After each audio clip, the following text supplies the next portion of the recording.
So far, the team has hired or changed the title of 14 coaches on Shanahan's staff. They brought in Robert Saleh as the new defensive coordinator. Brent Boyer is the team's new special teams coordinator. On Tuesday, the 49ers announced the long-awaited promotion of Clay Kubiak to offensive coordinator. He heads into his 5th season with the team. The Niners were among the favorites in the NFL after reaching the Super Bowl the previous season and losing to the Kansas City Chiefs. Men's hoops last night, Georgia withstood a 26-point rally from number 3 Florida to beat the Gators 88-83. Number 2 Duke beat Miami 97-60. Number 5 Tennessee scored a 65-59 win at LSU. Bundle auto and home, renters or condo, and save with Progressive. That's the SportsGrid Sports Flash. I'm Chuck Sanders.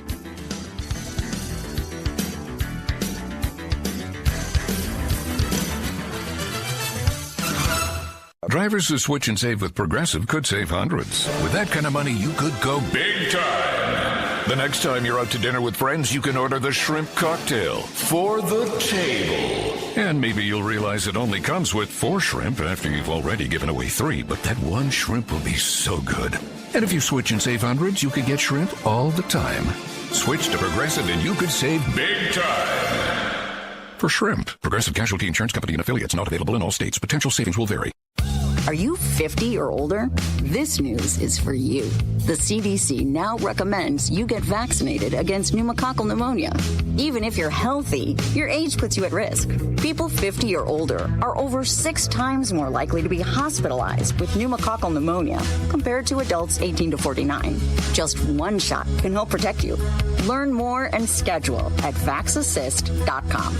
That's VAXassist.com. Sponsored by Pfizer. Giving you actionable insights and expert perspectives on daily sporting events. That's the official line. In plain English, we're in the business of creating winners. We also call it the winning edge. This is the SportsGrid Radio Network.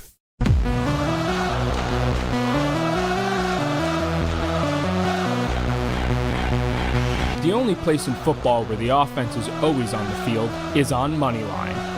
With the 2 best hosts in radio, Donnie Rightside. If anybody wasn't watching, let's not know what you were doing. And Kevin Walsh. Forget act like you've been there before. On the SportsGrid Radio Network, SiriusXM Channel 159. Oh, we're ready to go, people. We are. The best hour of your day now is officially underway. It's your boy DRS. It's a solo mission.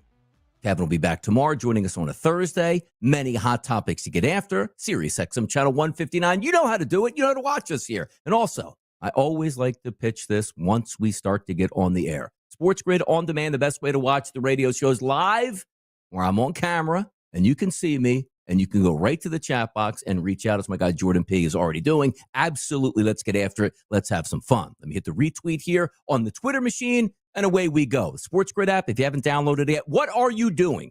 SportsGridRadio.com. You want to listen to us live on the air? Easiest way to do that. Or how about this? SiriusXM Channel 159. Get it right there on your satellite radio. Or, once again, watch us on YouTube. Have some fun. SportsGrid On Demand. Hit the subscribe button. Come in here, say hello, and have some fun. Because I think it's almost March, right? So you want to sit back and say to yourself, well, what happens in March? Like, what can you do here? Get a little music behind it. Yeah, look at that. Let's dance. Because we got a big day today to go over some handicapping strategy on this glorious Wednesday. Some places where we can get in, have some fun, and make some money and spend some time together and say, you know what? That makes sense to do. Because been laying a little bit low the past 2 days, but I love the fact when I get a solo mission on a Wednesday to start talking handicapping actual games tonight and where we can fit in to make some money. But as always, we start the shows off. We love to get to the hot topics, and we love to say to ourselves, all right, does this make sense? Does this not make sense? And Sean McVay out there on the West Coast, we're talking about the Los Angeles Rams. And since we are talking Combine Week, which to me, one of the biggest waste of times in sports, but we have to talk about it because why? Head coaches show up, general managers show up, and players show up, and hot topics start to pour over us. First goal, he says, is for Matthew Stafford to remain a Ram, which should be the only goal at this point. But I need to hear from Matthew Stafford and apparently his wife to see if that's exactly what they want to do. So Joe Shane has been out at the Combine and talking, yeah, we're going to take swings out here and we're going to go after quarterbacks at every shot and the number 3 overall pick and we'll draft. I mean, come on, stop the madness here. If you're going to draft a quarterback, you better trade up for him and get him. Either it's Shedeur Sanders or it's Cam Ward, or you're just passing the buck to the next year. It can't be Matthew Stafford. But the interest, as always, as Kevin and I talked about it yesterday, is how much money is Matthew Stafford anticipating he is going to make if he gets traded and or stays? Because it seems like he's a mercenary at this point. And I wanted to say yesterday, I saw a graphic that came across X, which I think said he's either second or third all time in NFL history at money. And I want to say he was second because I think Tom Brady was third. Do you know who's number one?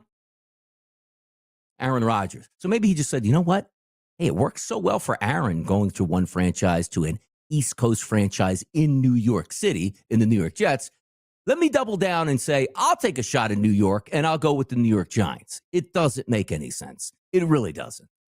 I just want to start, we're going to continue to hear about this until it's put to bed where he has a new contract and he's staying with whatever team he has. Just feels like that's the way it's going to be at that point, right? It just is.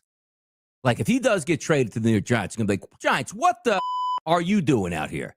What are you? You can't be serious. That's my play. And again, I want that to happen. I want Matthew Stafford to go to the Giants because that means you're not going to have to worry about the Giants for a decade plus at trying to make another run to a Super Bowl any way, shape, or form because they won't have their future quarterback. Having said that, let's continue to go down on what we saw yesterday at the Combine, and it always stops and starts once again with the Cincinnati Bengals. Talked to Ben Stevens this morning, as I do each and every morning, Monday through Friday, right here on the SportsGrid Network for the early line. If you're not watching, you're missing out. 8 to 11 a.m., we do it all the time. Have fun with the hottest topics, the same way I'm coming to you live. But when I get to speak on the solo, you know the passion that comes out to me with the Cincinnati Bengals. You know your boy, Donnie writes, I was out on the Bengals last year because the vibes were horrendous because they don't want to pay anybody.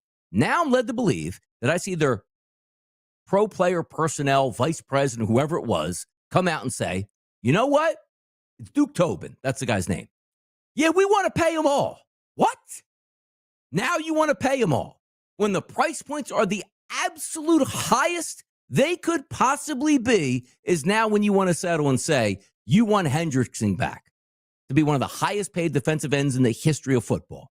You want Jamar Chase back, who's going to be the highest paid player, non-quarterback in NFL history, at least for a time being. You want T. Higgins back at an astronomical price that you could have saved so much on the past 2 years. That's what we're saying now in Cincinnati? Or is this the big setup to your fans going like, tried our best. We really wanted to get in there. Because the fans should be outside that stadium like this. Mike Brown, we know you're in there. Come out with your hands up. You continue to hold us hostage. That's what I feel like. That's what I feel like the fans should actually be doing at this point here. You got to be kidding me. You could have an offensive dynasty lined up for years to come and already have Chase, Higgins, and Joe Burrow signed long-term. And all you have is Joe Burrow to a monster contract, and then we're supposed to do 2 more monster contracts, then another monster contract at defensive end on a defense that was already horrendous with Trey Hendrickson on that defense leading the NFL in sacks. What is going on in Cincinnati? I don't even like the Bengals. That's not my squad. And I feel like I'm more passionate about the Bengals and how horribly they are run on a year-to-year basis than even when I look at my Philadelphia Eagles. By the way, the 2-time Super Bowl champion Philadelphia Eagles. Say it with respect. But as the combine is out there, and we're going to get to start, like, hey, man, this guy ran a quick cone drill. This guy benched 225 32 times. This guy's 40 was off the charts. Did you see the long jump that this guy put in? Gets me, it does every time. It really does. But the Cincinnati Bengals being run backwards. Like, you know, you sit in a car, you put that bad boy in drive, and you go forward. The Bengals put that bad boy in reverse and slam the gas pedal, doing everything you are not supposed to do as a franchise that is actually serious about winning football games. If they had a different ownership group, watch out, the Bengals will probably be AFC North rumbling through that bad boy next year. But what are the odds, by the way, too? Because we got some other hot topics we'll get to in the NFL in just a moment. Like, what are the odds? If it's Jamar Chase, T. Higgins, and Trey Hendrickson, they can't be 2 of the 3? They're leading you down the path right now that says we are going to sign Jamar Chase to the monster contract and get ready for that. But also, did you see last night, if you were floating around Twitter/X, where T. Higgins did put out a tweet last night? Didn't have any words. You know what it had out here? Just a blue hat. That's it. Just had a blue hat, which means cap.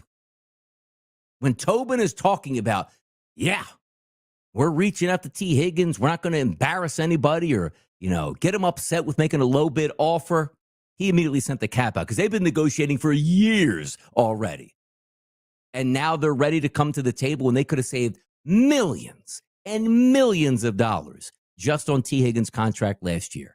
Hendrickson wanted to do a new deal last year. They told him to pound sand. Now that price goes exorbitantly higher because he led the NFL in sacks last year. Just horrendous stuff. And by the way, Brett Veach, one of the better young general managers in the NFL. I think Veach is like my age, but young is like, hey, if you're in your 40s in the NFL in any management position, you're technically young.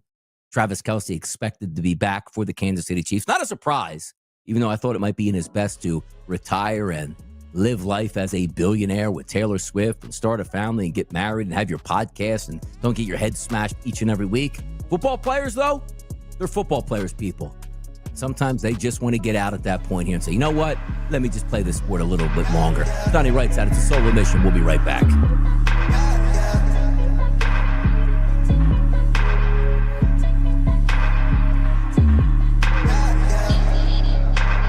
It's simple, really. Listen, Win. Don't listen, lose. Duh. This is the home of the winning edge. You're listening to the SportsGrid Radio Network. With the SportsGrid News Flash, I'm Trey Westerberg. Starbucks is laying off 1,100 workers. CEO Brian Niccol released a company-wide message Monday. The coffee chain is taking the action under its Back to Starbucks restructuring plan designed to revitalize the brand, in part by serving in-store customers more quickly. Starbucks says the layoffs do not affect in-store retail team members such as baristas and other support staff. Another $500 million would be spent toward Hurricane Helene recovery efforts in western North Carolina in legislation the State House unanimously approved Tuesday. The measure, if enacted, would add to the funds the Republican-controlled General Assembly already approved in late 2024 to spend on disaster recovery activities following the historic flooding in the mountains in September. Democratic Governor Josh Stein, however, who took office in January, requested earlier this month that legislators approve more than double that amount, $1.07 billion. I'm Trey Westerberg with the SportsGrid News Flash. Confidence is knowing you're ready to handle whatever comes your way. That's what it feels like to take on your workday with Cintas. They make sure your AEDs are up to date, your fire extinguishers are tested and inspected, your floor mats are cleaned and delivered, and your workwear looks good, feels good, and is freshly laundered with the Cintas Apparel Plus program. So are you ready to take on today?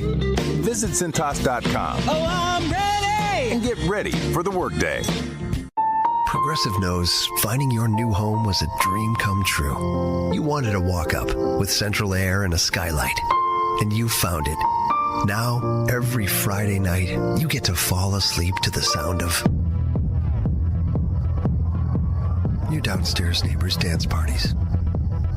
Progressive can't save you from your noisy neighbors, but we can save you money when you bundle your home and auto with us. Get a quote at Progressive.com. Progressive Casualty Insurance Company, affiliates, and other insurers not available in all states. Sports gaming doesn't come with instructions. But if it did, you can be sure step one would be listen to SportsGrid. There's no reason to be overwhelmed. Relax. We're here 24/7 giving you the winning edge. Listen and dominate. This is the SportsGrid Radio Network. Solo mission, get it started, people. Rocking and rolling, ready to go. Now, I did tease right before the break, we're going to get to some action here in college basketball, like setting the tone and, how we can do it tonight. You got to set the mood right sometimes, right? Like when you look at this card tonight, we're ready for it. I got some angles to go over. We're going to go over game-by-game basis. There's a lot of games tonight. Do we need to get to them all? Not necessarily. But let's get some thoughts out here, because if you are watching right now on the YouTube channel, see me? You can hear it right here on the microphone. That's my pad. There's my pen right here. So writing down notes to get started. Haven't placed any wagers yet for tonight's college basketball action. It's fun getting that first look. And by the way, there are a lot of games today. Top-level games, Big Ten, SEC, Big 12, absolutely. ACC in full effect today, American Conference, MVC, like it goes all the way down the list. The Sun Belt, Georgia State, and Coastal Carolina. We don't have very many regular season games left to go. And as I've stated multiple times over the past week and a half, this Sunday starts college basketball NCAA tournament week. So you are going to have teams trying to support their resume, pad their resume, but the big boys, as we like to say, don't start till the following week, right? So you're going to be looking at the younger teams, the smaller conferences, non-power fives, mid-major type levels here, and lower getting after it next week. And it's one of my favorite times of the year because we do have day basketball. That means a ton. And so most of those teams aren't going to compete all that well once they do get to March Madness in itself. But for them, you go through your whole conference play, then you hit the conference tournament, you win that, your prize is to go into NCAA March Madness, and you probably get busted up in round 1 or round 2, but your season was a success because you made it there. Ben and I talked about the game that will start off with Michigan State and Maryland a little bit earlier today. And if I do bring up, let me just get my odds board out here so we can separate it. All right, so we'll go NCAA basketball, and we will go Michigan State. That line currently sitting across the board at 4.5. Total in this game between 149.5 and 150.5, depending on where you're shopping at. It's hard to win on the road. We do understand that. You take a look at the Maryland Terrapins as of late. When's the last time they lost a home game? To Marquette? Friday, not this past Friday. Friday, November the 15th.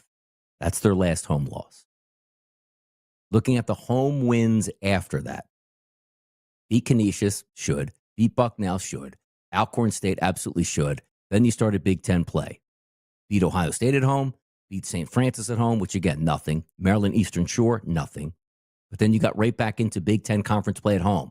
Win over UCLA, win over Minnesota, win over Nebraska, Nebraska, and then Wisconsin at home. Rutgers, and then back-to-back wins over Iowa and USC. Best teams in the country, not necessarily, but they do play at a very good pace here, top 53 in the country. Their final games here, down the stretch, Michigan State, Penn State, Michigan, and Northwestern. Quite frankly, 3-1 at the worst is what you're anticipating. 2-2 maybe. If it's Michigan State tonight, you can beat them, and then Michigan on the road, you might lose to them. You see where I'm going. Michigan State on the opposite side. Winners of 3 games in a row. Had a little bit of a tough stretch there. Back-to-back away games, USC and UCLA. It's so tough in this conference to have these teams on one coast, fly to the other coast, and play back-to-back and just get out of the realm. They lost both of those. But since then have won 4 or 5 games. The only loss was that game to Indiana at home, 71-67. Beat the Fighting Illini, beat the Purdue Boilermakers, and beat the Michigan Wolverines. 3 competent victories in a row. And 2 of those games were on the road in Illinois and Michigan.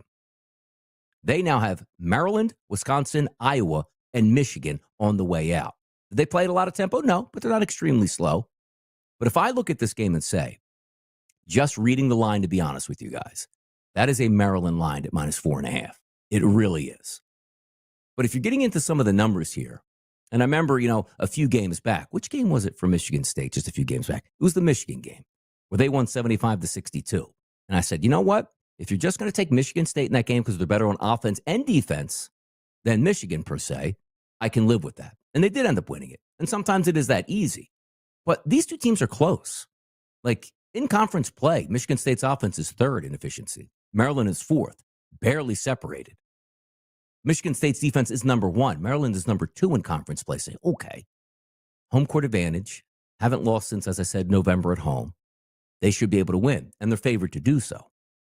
But when you look at styles that make some fights here, Michigan State is great at everything on defense, except turning you over at an extremely high level. They foul a little bit more because they're aggressive.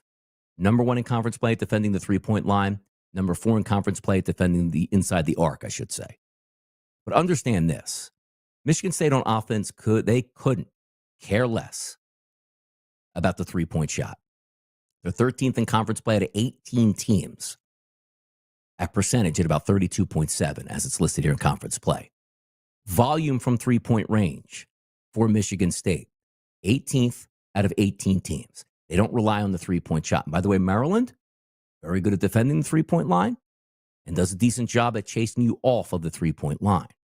When you're looking at point distribution, again, I just told you, Michigan State doesn't shoot at a high level from three-point range. They're 18th out of 18 teams at shooting volume from three-point range. They're also 18th in conference play at point distribution from three-point range. They don't use it to their advantage. But where is their advantage? They get to the free throw line. Number 2 in conference play at almost 23% of their points shows up at the free throw line. They also are incredible on the offensive glass. Number 1 in conference play. You take a look at inside the arc. They shoot about 54%. Now, Maryland does have a decent defense inside the arc, but take a look at this. Total point distribution on 2-point shots. Number 3 in conference play, Michigan State. They eat inside the arc. Number 2 at giving up points out of 18 teams in conference play, that's Maryland's defense. Do I love the game? Not necessarily. But the way I angle this game, I got to tell you, outside the line itself, which is a stone-cold Maryland line, Michigan State plus 4.5 does make a little bit of sense for me. Just looking at that one game here. Now, we're going to speed through a lot of these games, but I just wanted to take a point as, you know what? Let's get focused tonight. Let's cheer on some college basketball. Let's have some fun. Michigan State and Maryland should be a great one. It's your boy DRS on a solo mission radio on the SportsGrid Network. And I'll be right back.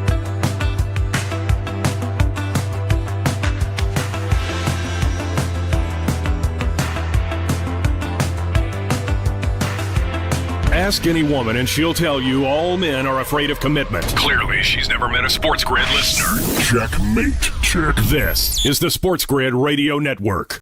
The SportsGrid Radio Network presents This Date in Sports History. 1989, the Dallas Cowboys fired Tom Landry after a 29-year career. I'm not better. That's just my nature is not to be better. And you have to judge people as to how they operate. Landry led the Cowboys to 2 Super Bowls in the 1970s and 13 division titles while in Dallas. But new owner Jerry Jones gave Landry the boot after a 3-13 season in '88. For SportsGrid Radio, I'm Mike DeMurgis. The Technology Minute with George Capalbo. Have you ever noticed small sparks of static electricity when you pull apart adhesive tape accidentally stuck together? New American Chemical Society research lighting up 300 LEDs by harvesting useful electric power from ripping apart regular store-bought plastic or aluminum tape. A device converting mechanical energy into electricity is referred to by physics as a triboelectric nanogenerator. Intended for wearable electronics, possibly in the future, triboelectric nanogenerators might even enable small, portable medical devices. Powered by ripping off a Band-Aid.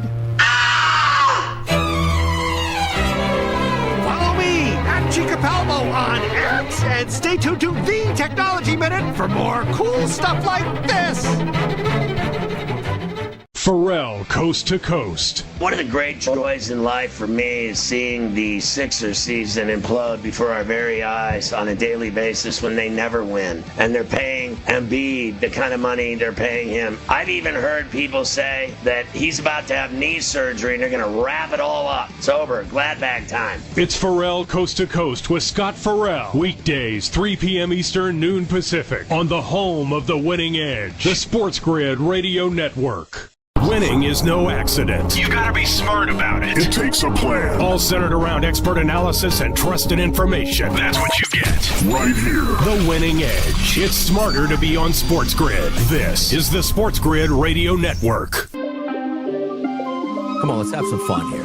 Let's take a look at some more college basketball games here. Trying to get down and make some sense of this college basketball card. Just one over game here that's pretty big in the Big Ten. But also, let's take a look at some more here. Let's get the vibes going right. You know what I mean? Let's get the vibes right here. Let me set the stage for you, people. Prudential Center, Newark, New Jersey, Wednesday, February 26th, 2025, 8:30 p.m. start on Fox Sports 1. It's Villanova. And it's Seton Hall. Say, why would you go to this game? Like, Seton Hall stinks this year. Villanova's not great, but sometimes tendencies, which I talk about, like, ooh, you might be able to have some fun in this one. Villanova is a heavy favorite in this one. 7.5 to 8, depending on where you're shopping around. Total 130.5. Seton Hall, like there's 11 teams in Big East play. Seton Hall is 11th, which is dead last on defense, and also 11th, dead last on offense. Not a good start. Now, also, when you take a look at Villanova's offense, they are number one in efficiency in the Big East. So you have the best offense in the Big East going against the worst defense in the Big East. If you take a look at turnovers, here's sometimes where Seton Hall will say, you know what? We're terrible at everything, but we can turn you over. They actually turn over their opponents 21% of the time, which is pretty good, which again is ranked, let me see, it's third in conference play. You know who's second in conference play at not turning the basketball over? It's Villanova's offense. Seton Hall's defense, the worst rebounding team on defense in conference play. You know what else Seton Hall does the worst in conference play? They foul more than anybody else in that conference. It is astounding that we're going over this. Like, they are terrible at everything except turning you over, and Villanova doesn't turn the basketball over. So let's go to the shooting environment here for Villanova. As I told you, number one in conference play and efficiency is Villanova. They're also number one in conference play at making the three-point shot 40% of the time. That's pretty crazy in conference play. You know who's dead last at defending the three-point line? It's Seton Hall. So one team shoots 40% as a team, and one defense gives up 39% from three-point range. Match made in heaven right there. Take a look at defense inside the arc, which Villanova doesn't care all that much about. But Seton Hall's defense is 11th overall. So did you see what I just told you? They're 11th, dead last at rebounding. They foul you more than anybody else. They're dead last at defending the three-point line, and dead last at team defense inside the arc at close to 58%. Now, you also say, well, Johnny, you said that Villanova doesn't really use the paint all that much. Relative to everybody else in conference, they're dead last in point distribution at scoring inside the arc.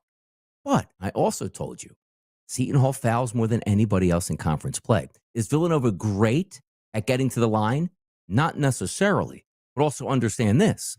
Villanova as a team at the free throw line is 82.4% in conference play. So once again, Villanova is going to want to shoot the three-point shot. They're going to shoot it at a high rate at 40%. Seton Hall's defense is 10th in the conference out of 11 teams at letting you shoot the three-point shot and don't defend it at all. Perfect matchup for us here. Inside the arc, you take what you can get. Foul game, if you do foul Villanova, they make their free throw shots. And by the way, what are they in the country? They're number 2 in the nation overall at making their free throws. And as I just told you, number 1 in conference play at making them. So my angle for this game is not that we think that Villanova should win by 8 or more points in this game. They probably should. It's not even necessarily the total of the basketball game because Seton Hall is very poor on offense. They are. And they don't match up even well. Like, if you just take a look at Seton Hall's offense tonight against Villanova, 9th at making the three-point shot in conference play at 29%. That's brutal. But also, point distribution. Villanova lets you shoot the three-point shot. Lets you shoot the three-point shot. They are dead last in conference play at 49% of the shots coming from defense. That means, again, put in layman's terms, half of the shots against Villanova's defense are from three-point range, the most in conference. And Seton Hall is the lowest team at 28% at shooting the three-point shot, volume-wise. Great matchup there. Stingy defense on Villanova. Like, you're Seton Hall. You're third in conference play at point distribution inside the arc. You know who's the toughest team to score on inside the arc? It's the Villanova Wildcats. So I'm not saying we're laying the points necessarily at Villanova or that team total 130.5 we'd like. But the one matchup that just seems perfect here is Villanova's offense going up against Seton Hall's defense. Now, granted, both of these teams don't have a lot of high tempo. They're not pushing it up and down the court, but efficiency, where Seton Hall is horrendous on defense and Villanova is very good on offense. Maybe a team total for Villanova makes some sense. Maybe the three-point line, a couple three-point props for Villanova does make some sense. Aren't we having fun? Handicap it on a Wednesday here? I know I am. Come on back with me. We'll do it again and again and again.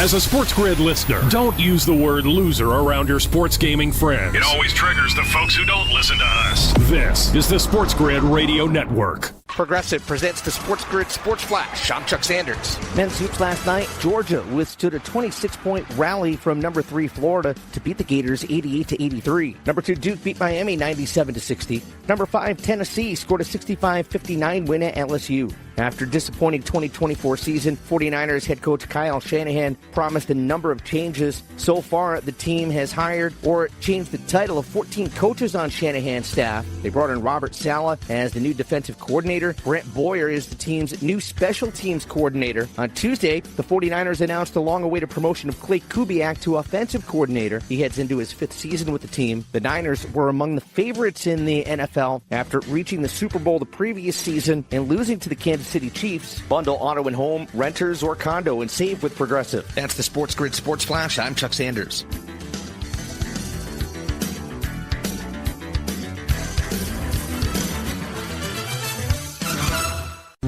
If you've been waiting to hear Macy's winter clearance, now's the time. Get everything you've been eyeing all season long at prices that are worth the wait. How good? Think 40 to 70% off coats, sweaters, boots, and more. Plus, come in and get an extra 20% off all your clearance purchases. That's up to 75% off. So if you've been waiting to treat yourself to something cute and cozy, hurry into Macy's now, because you're not the only one ready to score amazing winter deals. Savings off already reduced prices. Exclusions apply. Things are just better when you switch to Cricket.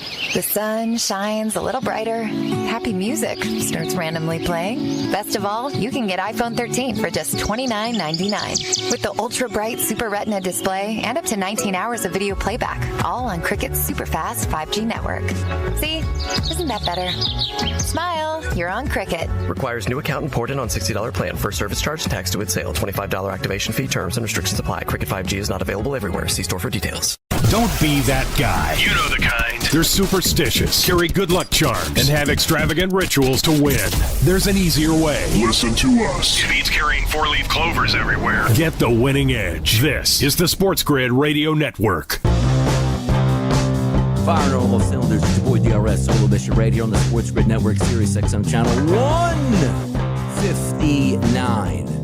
Of Kleiman tweets, just in, Matthew Stafford has attracted significant interest from the Raiders and the Giants per Diana Rossini. An increased asking price is expected if they moved. Come on now. Don't think it's happening here. Don't think it is. Let's get back to handicapping here. How about a little bit of flavor music here? There we go. Come on now. You feeling it? We at Michigan State, Maryland. Even gave you a little bit of the bottom feeder there in Seton Hall going up against Villanova. But now we're going to head back to the SEC, Kentucky and Oklahoma. 9 o'clock start tonight, SEC Network. Here's one of those games I think you can have fun with. You look at that line overall and you say to yourself, Oklahoma's not a very good basketball team. We understand that. They are at home tonight. That total, 161.5 across the board. Total, or should side, between 2.5 to 3s, depending on where you're shopping. For Kentucky's the favorite. One thing we love about Kentucky, great offense. You know what else we love about Kentucky? Bad defense. That's why you see a 161.5 total. That's on the board. You're talking about Oklahoma. In the SEC, there are 16 teams. They're 12th on offense and efficiency. Oklahoma is. 14th on defensive efficiency out of 16 teams is Kentucky. So maybe they can live in that sort of realm because Oklahoma turns the basketball over and doesn't rebound themselves, which crushes your inefficiency right away. The problem is Kentucky doesn't turn you over at all. So maybe that helps out. But I do want to focus first on Kentucky itself. 16-team SEC, and by the way, expect to have 13 teams out of the 16 in the tournament play for March Madness. Incredible. Yeah, it's incredible.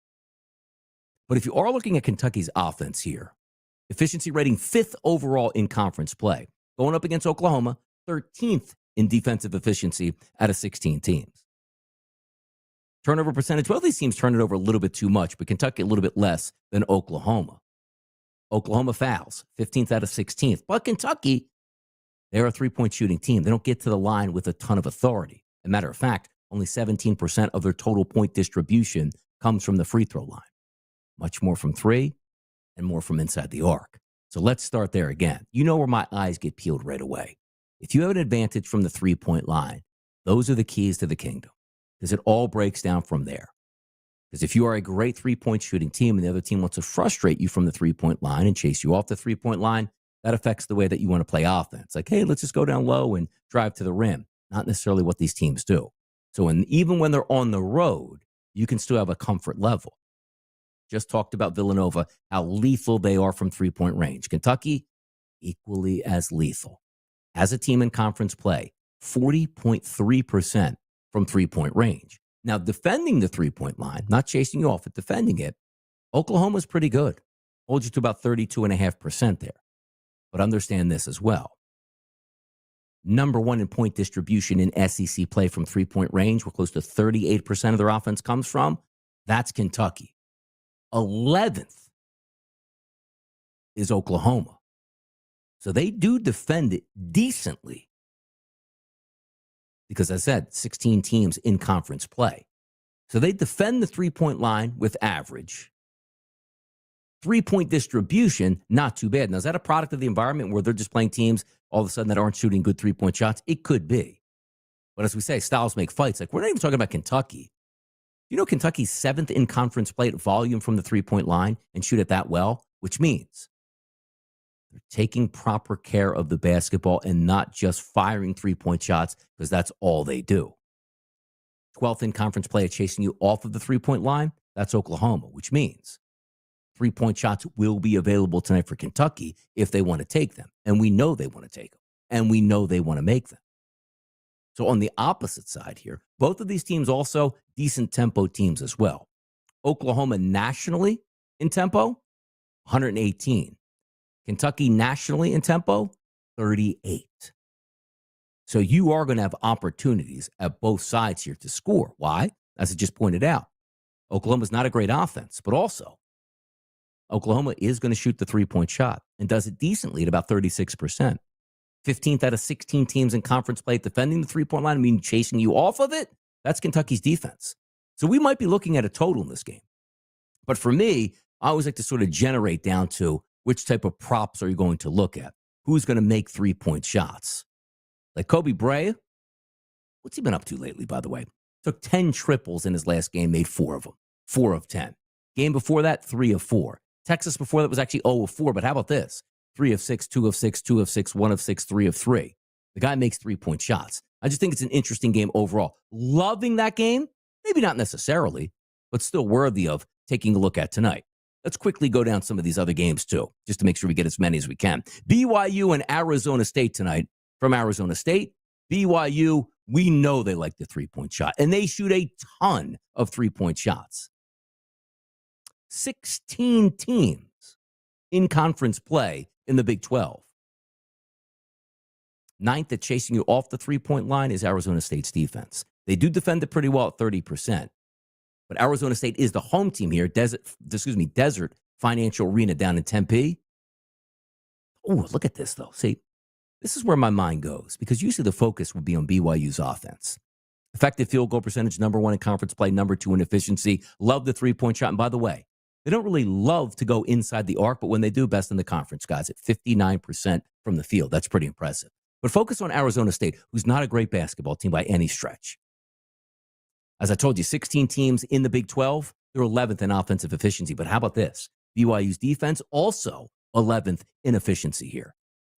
Looking at the turnovers, Arizona State turns it over a little bit too much. BYU doesn't force a lot of turnover. Let's get to the three-point shots here and where money could possibly be made. Arizona State's offense is number 2 in conference play, just behind BYU at shooting from volume from three-point range. So you got 1 and 2 tonight. I told you Arizona's defense is 9th at chasing you off out of 16 teams. Well, how about BYU's defense? 14th out of 16 teams. They let you shoot the three-point shot. So you have one team that makes it at 37%, one team at 34%. Both love to shoot at volume. This is a three-point shot game, which leads me to believe that Arizona State, which I'm going to circle here, not for the game itself, but Arizona State, make sure I put the state in there, the team total. Hey, Donnie, how could you do that? The offense isn't nearly as good as BYU's. I get that. But as I said, styles make fights here. You anticipate BYU is going to win this game. Let me take a look at the actual line here for tonight's BYU game. BYU's on the road favored by 4.5 and a total of 149.5. Why not Arizona State chucking three-point shots to maybe get a team total tonight? Last game they played was against Kansas State, who's a slower team, 66 points they scored. Houston was incredible. Here you go. You see Kansas State's defense. They're average at that point, but you might be getting a little bit of a bottom shot here from Arizona State because they did beat Kansas State and scored 66. They also scored 65 on Houston, which is the equivalent, if you bell curve that's like 80 points, which how good they play on defense. When they got into a double overtime shot against a team in Texas Tech that likes the three-point shot with them as well, that was 111 to 106. Now, it was double overtime. They don't have a propensity to score a lot of points in the games that I'm looking at. Arizona 72, Kansas State 70, Oklahoma State 73, the Texas Tech game, which was double overtime, at 106. TCU, they scored 70, Houston 65, Kansas State 66. Let me just get a quick look here. Let me go to FanDuel and slide around and see Arizona State's defense. What time do we say there was? It's a 9 o'clock tip, deep card tonight. Let's see here. 10:30, 9. There we go. 9:30 tip, excuse me. Hit the wagers button, and let's see what Arizona State's team total's floating around here at. 72.5. Doable. BYU's team total in that game, 76.5. That's one of those alternative numbers that you look at and say to yourself, all right, normally I wouldn't be looking at Arizona State. Not a great basketball team by any stretch. 13-14 on the season, a paltry 4-12 in conference play. But at home in this game, interesting to see if they can make some three-point shots. This is fun. It's Wednesday. It's hump day. We're handicapping college basketball. What more do you want, people? With the rest of the solo mission, this is the SportsGrid Network.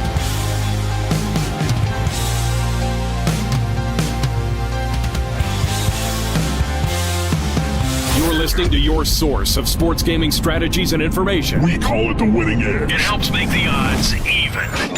This is the SportsGrid Radio Network. Progressive presents the SportsGrid Sports Flash. I'm Chuck Sanders. Washington Capitals star Alex Ovechkin hit his 30th goal of the season last night in a 3-1 loss to Calgary. It's the 19th time in his 20-year career that he's done so. That adds to the league record he set last season with his 18th. It was his 883rd career goal. That puts him within 12 of breaking Wayne Gretzky's mark of 894. Men's top 25 hoops on Tuesday. Georgia outlasted number 3 Florida 88-83. Oklahoma State upset number 9 Iowa State 74-68. Number 2 Duke blew out Miami 97-60. Number 21 Marquette scored an 82-52 win over Providence. Number 5 Tennessee 65-59 winners at LSU. Number 6 Alabama with a big 111-73 win over number 24 Mississippi State. Bundle auto and home, renters or condo, and save with Progressive. That's the SportsGrid Sports Flash. I'm Chuck Sanders.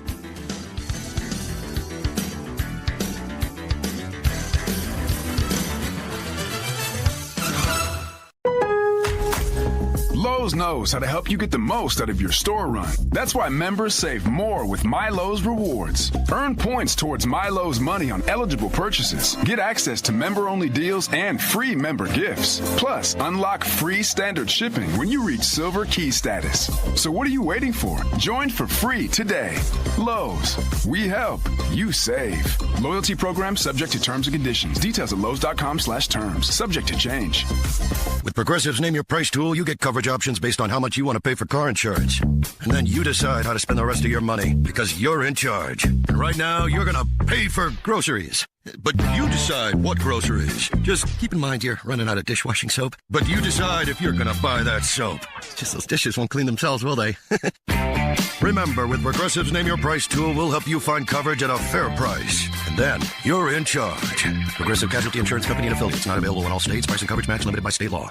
Face it. People lie. Scoreboards don't. When the game is over, do you want to face that moment prepared or just rely on luck? You've come to the right place. Giving you strategies and information is what we do. This is the SportsGrid Radio Network. Matchups, people here. Got one for the producer in the house. It's Shay Pig. Heading down to Temple tonight, the Leah Center, right on Broad. 7 o'clock start, South Florida. Temple. We say, boy, when you talk about this game, it stinks. And by the way, Temple's in a bad way. They've lost 6 straight games. They're taking on South Florida, who's not very good at all. That line is anywhere between 1.5 to 2 where you're shopping. And you say, ooh, that seems like a low number for Temple. But understand this. You take a look at the injury situation for Temple. A lot of undisclosed questionable players tonight. Keontae Berry, questionable. Jameel Brown, questionable. Jamal Mashburn Jr., who you know, have probably heard that name before, hasn't played in a while. He's questionable as well. And then Lynn Greer's been suspended. And he's out for the season. So you have to take it with a grain of salt when you look at some of these numbers and go, hey, Temple can really provide some oomph here. South Florida's not a great team. They've actually only won 2 road games the entire season. That line is so low that it does make you want to think and take Temple. Last couple games here, last 2 home games they played, lost to Tulsa 80-74 and Florida Atlantic 83-81. Then they had back-to-back road games. Charlotte and UAB lost both of those. One in overtime to Charlotte, won the UAB 80-64. UAB is a much better team than them, technically. But I don't know. Like, it's hard to gauge. Like, if you're looking at the numbers and just going by like KenPom has it as a 5-point win for the Temple Owls. But they got so many injured players. I don't even know how you can even bet this game at this point. So if you're just looking for an underdog, and you're going to take South Florida, who, again, doesn't win anything on the road ever, or if you have any updates, let me take a look at the Mashburn. Obviously, they're a better player. Those back-to-back wins they had, January 29th and February 1st. Yeah, 34 points and 32 points back-to-back. Then, obviously, I think he played 1 game, which he scored 19 points. Hasn't played against Florida Atlantic, Charlotte, and UAB. That's a tough one here. So just based on injury scenarios, you probably go South Florida in that game tonight. You take this. You get the best number you can, 2.5 at BetMGM, and just take it that way. Otherwise, if they were healthy, I actually believe that they would win that basketball game. There's JP's recap there. A little South Florida Temple action. Well, I don't know if you can take Temple. When your best players are injured, that's a tough scene all the way around at that point. No doubt about it. Boise State, Utah State tonight, people. You get excited for these conferences like the Mountain West? Boise State coming in winners of 1, 2, 3, 4, 5, 6, 7. Winners of 6 of 7 games. Fresh off a victory against Nevada where they beat them by 1 point on the road and now return home.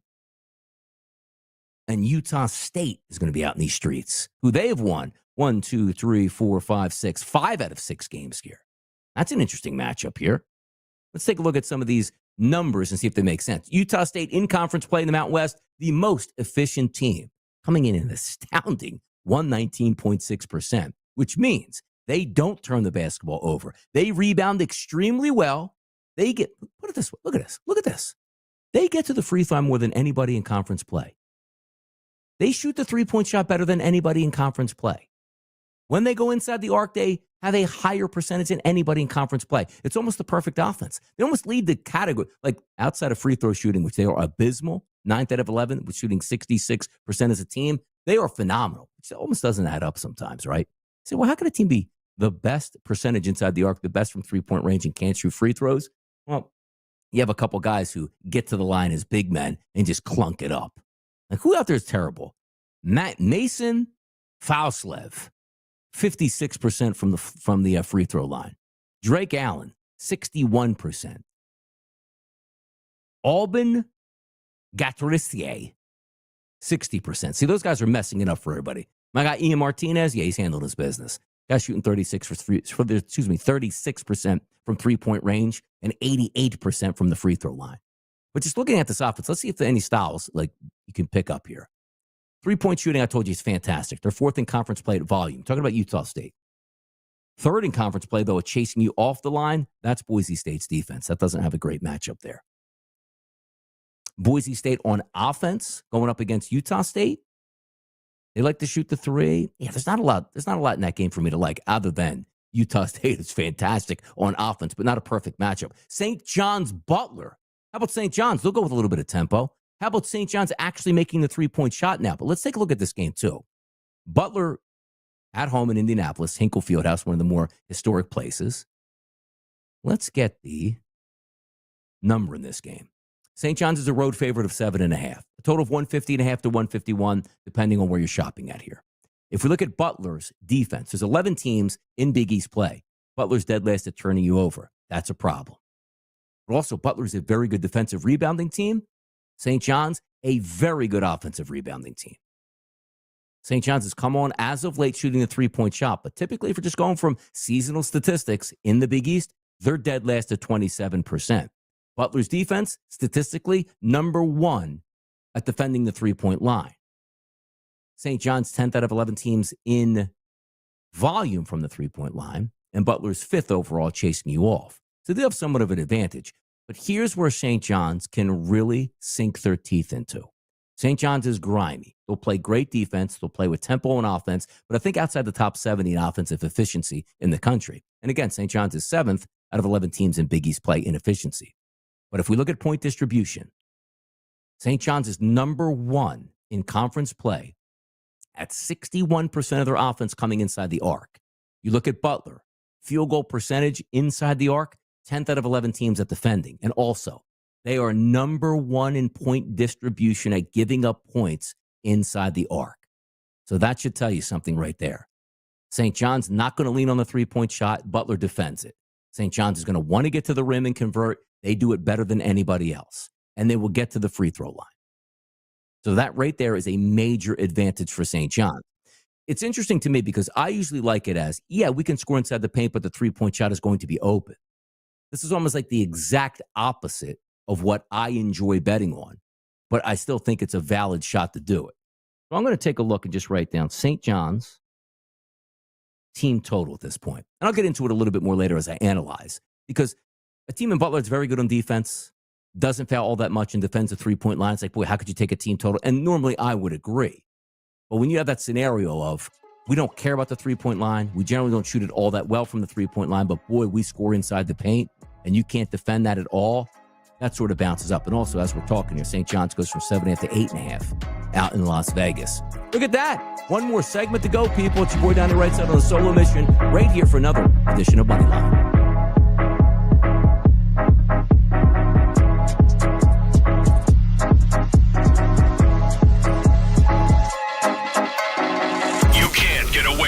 Sports talk is everywhere, but here at SportsGrid, we give you something more. The winning edge. This is the SportsGrid Radio Network. The new SportsGrid app is now available on iOS and the App Store. Experience the ultimate sports betting companion that provides personalized content from your favorite hosts. In-depth matchup previews, game and prop picks, live odds, stats, scores, and more, all in one place. And of course, on the SportsGrid app, you can tune into our live television and radio coverage anytime, on the go, wherever you are. Download the SportsGrid app on the iOS App Store now. It's smarter to be on SportsGrid.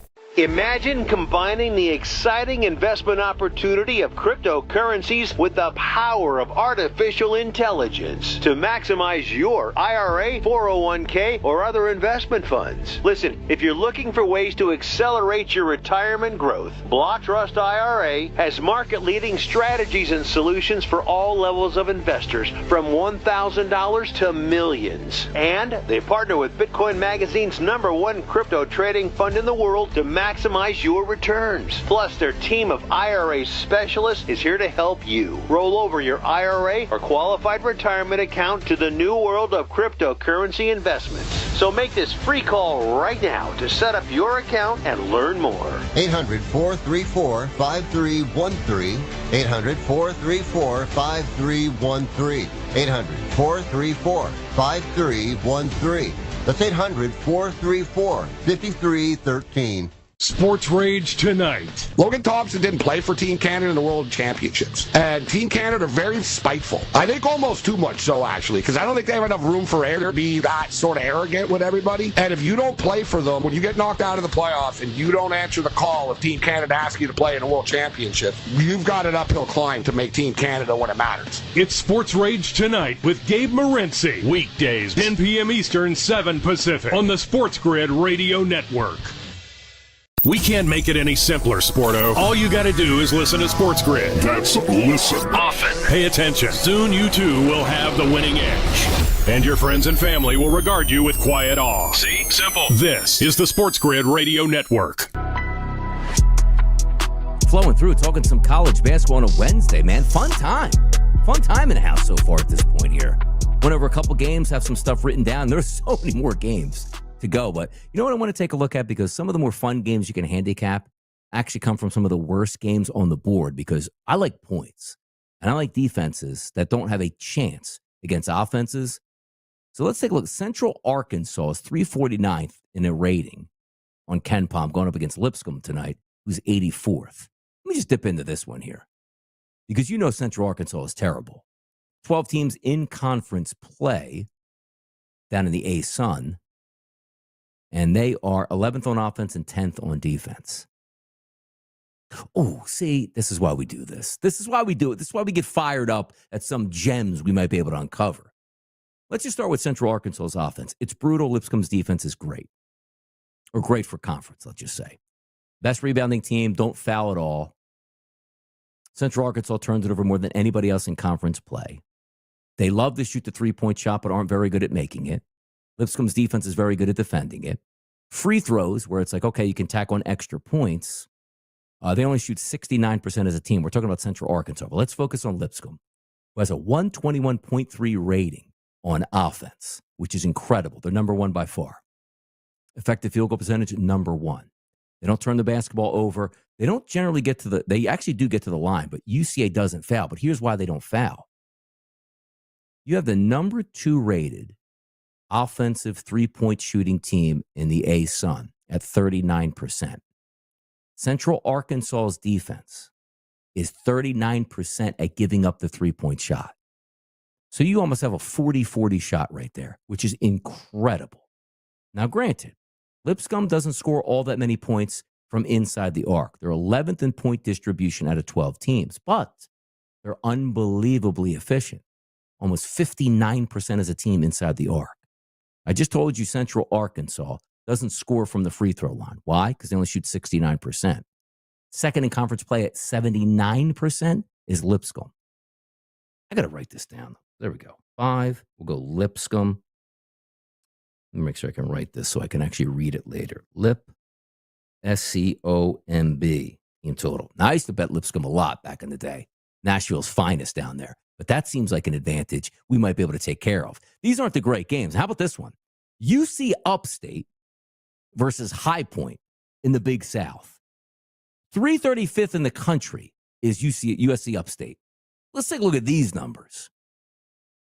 9 teams in conference play. High Point's going to be the home team tonight. Way better than USC Upstate. High Point's defense, the best in conference play. High Point's offense, the best in conference play. And we just keep ramping up. Their efficiency is a 125.9 in conference play. They love to shoot the three-point shot. USC's defense is going to let you shoot the three-point shot. Point distribution from 3, they're very good at 3, at third overall, 29%.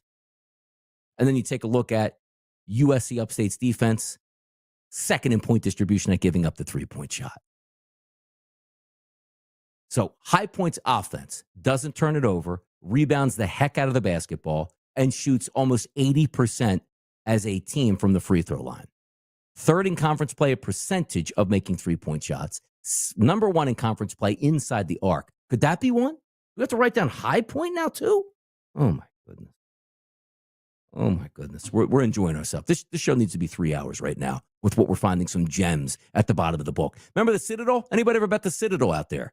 Yeah, we're going deep into the archives here of the Southern Conference. Citadel, by the way, hasn't won a basketball game since December 3rd. How's that possible? I don't know, but they're doing this on a day-to-day basis. Looking at Furman, they've won 3 out of their past 4, and they had to play them before. Let me see. So when did they play Citadel last? Beat them 67-63 in a low-scoring game. If I remember correctly, because I haven't handicapped Citadel yet this year. Wow, Citadel's really slow now. Huh. Citadel used to be the team that runs up and down the court, fires three-point shots left and right, and you just deal with it. Now they're extremely slow and getting busted on every single night. Ken Palm's got this as a 16-point advantage. With Citadel's defense, dead last in conference play. Citadel's offense, dead last in conference play. So they're slow and incompetent, which is usually not really what happens here. But there you go, Furman. Furman, 50.3% of their shots come from three-point range in conference play. Splash City. I don't know if I like this game because of how slow the Citadel is, but my goodness, they don't defend or score. That's a brutal game. But I got a game plan for tonight, people, and you should as well. Let's take care of the three-point line tonight. Let's have some fun. Pick a game like Duke last night, dropped 97 points, crushing University of Miami. Those games are out there. Thank you for joining me over the past hour here. Thursday, Kevin will be back to join us. With JP behind the wheels of steel is your boy Donnie Wright out on a solo mission. I'll see you again right here on Moneyline tomorrow on the Grid.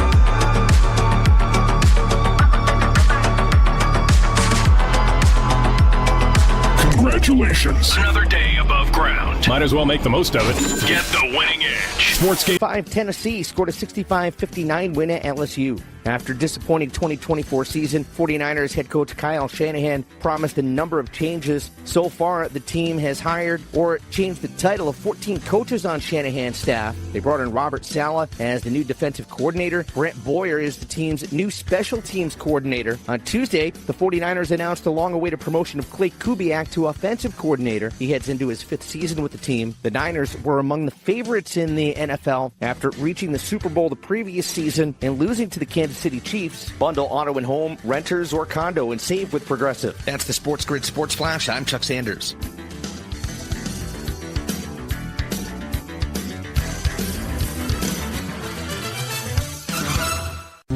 If you've been waiting to hear Macy's winter clearance, now's the time. Get everything you've been eyeing all season long at prices that are worth the wait. How good? Think 40 to 70% off coats, sweaters, boots, and more. Plus, come in and get an extra 20% off all your clearance purchases. That's up to 75% off. So if you've been waiting to treat yourself to something cute and cozy, hurry into Macy's now, because you're not the only one ready to score amazing winter deals. Savings off already reduced prices. Exclusions apply.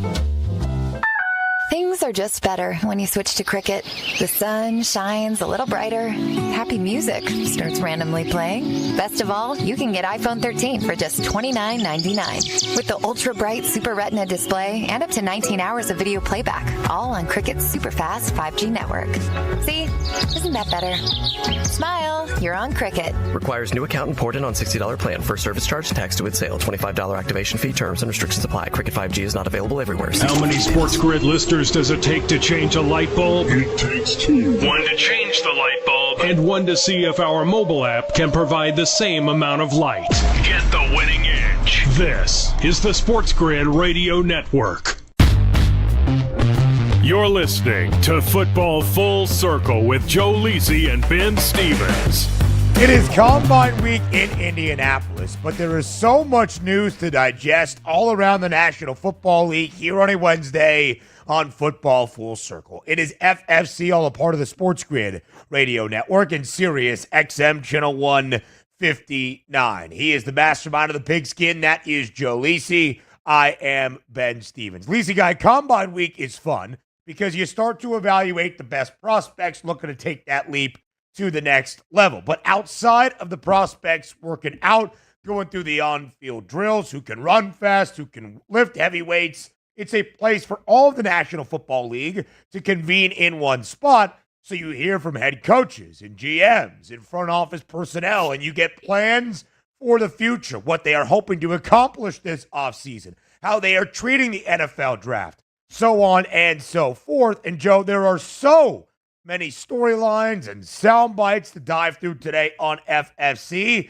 and grades to give out according to the NFLPA and the report card system for a 3rd consecutive season. A lot to get to up until 1 p.m. Eastern on Football Full Circle. Oh, absolutely. And I saw some of the GMs being grilled by their particular reporters, local reporters and national reporters. Biggest one was Joe Sheen and how they hit him in the face with the Saquon Barkley. How does that feel, Joe? A year later, you think you feel like you made a right decision with Saquon, to the Eagles? The Giants all of a sudden realize this is going to be a rough week for us, isn't it, right? And potentially maybe they're in the mix for Matt Stafford. He's shown interest. We'll see. We heard those reports start to circulate. But you're right. All the GMs have to answer the bell. What's their vision for 2025? For some, it's a major rebuild. For others, it's to acquire talent to get them over the hump to potentially win an AFC or an NFC championship. But this is good. This is good for, the combine. At least it brings name recognition and brand recognition to a boring type of event that for years was just under the radar. Now it's national news. I mean, the prospects haven't even started working out yet. They really even haven't started having their measurements taken in Indianapolis. A couple of the guys meeting with the media as we speak right now in Indy. It has been focused on the people already established in the National Football League and what they hope to do this offseason and moving forward. Joe, we'll get to those NFLPA grades and report cards in just a little bit, but you mentioned Matthew Stafford. you mentioned the New York Giants. All of a sudden, some speculation, the rumor mill starting to spin around Stafford has become a saga and perhaps very soon a sweepstakes. Diana Rossini, within the last hour, of course, the NFL reporter for The Athletic and only The Athletic, Matthew Stafford's expiration of his market value the last few weeks, the Rams told Stafford and his representation they could seek out, has indeed attracted significant interest from teams, notably the Raiders and the Giants, per sources. Teams are anticipating the Rams will now be driving up the asking price for Stafford if they decide to move him. Joe, we have talked about this topic now 3 consecutive days, all week long on FFC, in what seemed to be just speculation, what seemed to be some dumb rumors in the offseason, now certainly has some legs. We talked about how this doesn't really make sense for any party involved. Why there would be this disconnect in Los Angeles is puzzling. But, Joe, with these reports, where there is smoke, there is fire, and Matthew Stafford could very well be on the move at some point this offseason. Yeah, I think it's more than 50-50 right now. I would probably put it at 70-30 that he goes and gets signed by another team. And again, even though it doesn't make sense for the LA Rams, there's something behind the scenes that is either Matt Stafford saying, I want more, or I was disrespected. And we talk about the family issue. His wife has been very outspoken about the organization, and that type of, story or that type of feelings fuel maybe resentment towards the organization in some capacity, that Matt Stafford says, you know what, maybe I'd be better off with a fresh start, and a team that I could potentially carry and take with me to an NFC or an AFC playoff appearance, and then have another shot at a Super Bowl. Because if you're right, you talk about the pieces that LA has just from an offensive perspective. Kyron Williams, you have a legitimate top 5 running back.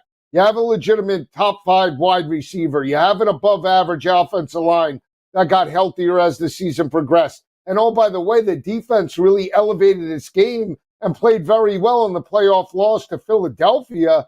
That being said, the pieces are there to make another run at an NFC West title. Why would you want to move on from that? Yeah. That's why I say there's something that we don't know about, and I guess we'll find out within the coming months.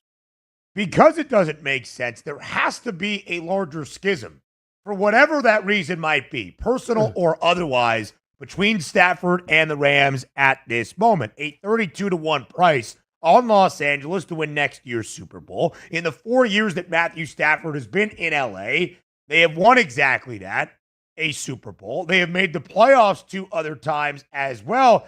They've actually been a playoff team, Joe, every season that Matthew Stafford has started 15-plus games for LA. It does not make a ton of sense what is happening right now. Jordan Renan, who is the Giants reporter for ESPN, shared out a photo of Lucas Oil Stadium as he is in Indianapolis taking in Combine Week with this caption. It's pretty clear after a couple of days in Indianapolis that the Giants' top priority at quarterback is Matthew Stafford. See what happens with him in the Rams and move on from there. Chad Hall, of course, as we have said various times, assistant quarterbacks coach now in New York under Brian Daboll. He is Kelly Stafford's brother. He is Matthew Stafford's brother-in-law. Did not think that would be enough to garner interest between the Giants and the Rams, but maybe it is. Again, Joe, you would think at a certain point the Rams would say, hey,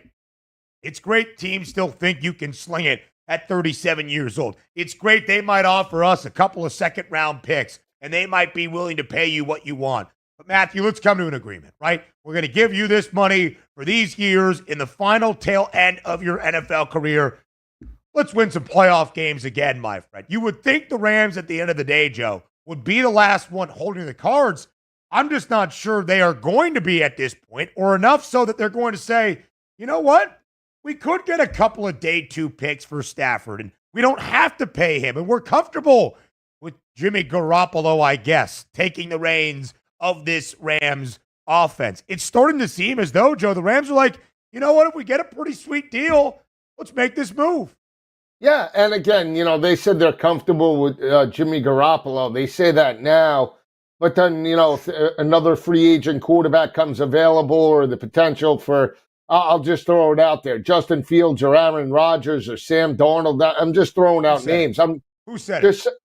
I said it. I said Justin Fields, but I'm just saying one of those veteran quarterbacks where, okay, you plug one of those free agents or you trade for them, into the lineup, you get the solidified picks from the Matt Stafford trade or some type of compensation. Now you have the ability to build out the roster even more. And again, I think that's how LA is viewing it right now. They're in a prime position to challenge for an NFC West title. They're still one of the best teams on paper with Stafford on there. But if you take him out of that lineup, get more draft capital and another free agent quarterback that can help with the productivity on top of Jimmy Garoppolo, now you're cooking with gas, right? Maybe that's the way to go, especially if the quarterback is younger, like Justin Fields. I'm just throwing it out there, but you have maybe 4 or 5 more years to develop Justin Fields in the scheme than you would Aaron Rodgers or even Matt Stafford over the next couple of years. Again, it would make too much sense for Matthew Stafford to return to L.A. and the Rams to build on what was a wildly successful 2024 campaign. But that is seemingly more and more unlikely by the day as we get into the early stages of this NFL offseason. We'll talk some other moves expected to happen this offseason around the NFL up next.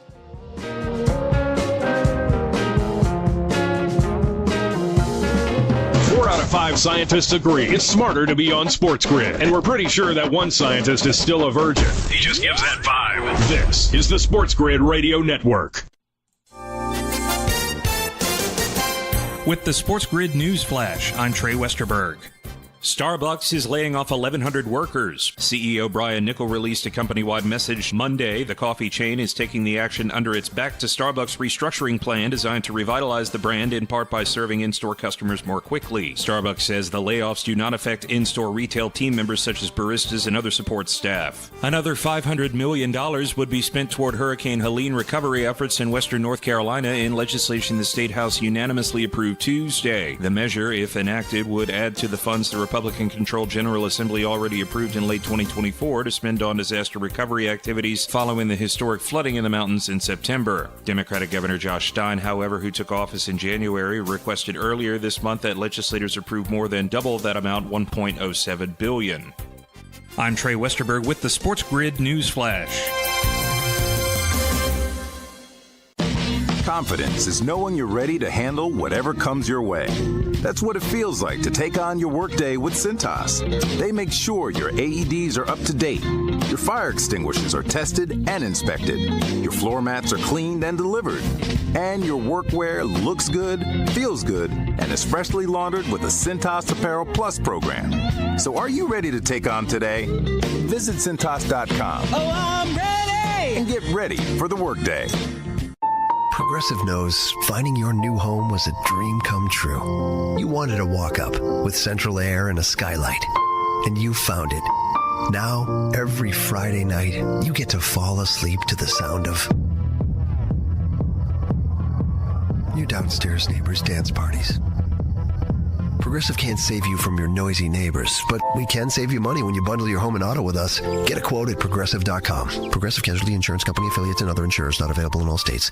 There's something you should know and always remember. SportsGrid does not increase luck. We're your unfair advantage for the latest sports gaming information. If you're looking for luck, go find a horseshoe. This is the SportsGrid Radio Network. You're listening to Football Full Circle with Joe Lisi and Ben Stevens.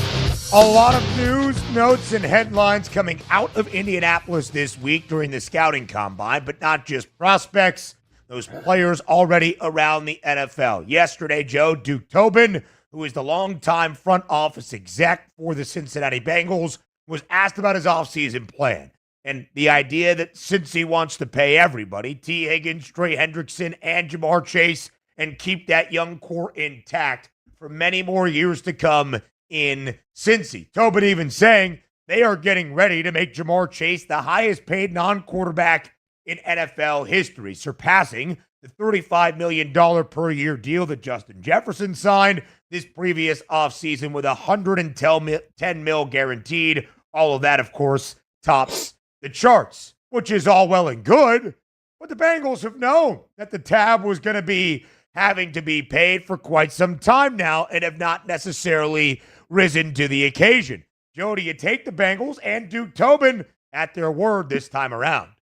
You have to. And he'd be a complete moron to say that and then move on from Jamar Chase in that capacity. They have to sign this immediately. It's been bad enough that he's basically been lingering, and I understand he still had years on his contract last season, but at the end of the day, he's your best player by far with Joe Burrow. The only shot that Cincinnati has to be ultra competitive in the AFC is if they sign Jamar Chase and sign him and make him happy like his former teammate Justin Jefferson got last year. That's the bottom line. These guys are in competition with each other. You know, if I put up X amount of yards and have this many passes and on top of competing for championships, I see my buddy from college getting 30, 35 million, and you're going to offer me 31 or 30 or 28. Now you're doing me a disservice. I mean, it is what it is. It's the NFL, and with the salary cap rising, even though they're a cheap organization, it's time to put up or shut up. So, yeah, they have to get it done immediately. This lingers, Ben, for the next month through the combine and everything else. They're just wasting their time. They are setting themselves up for failure down the road.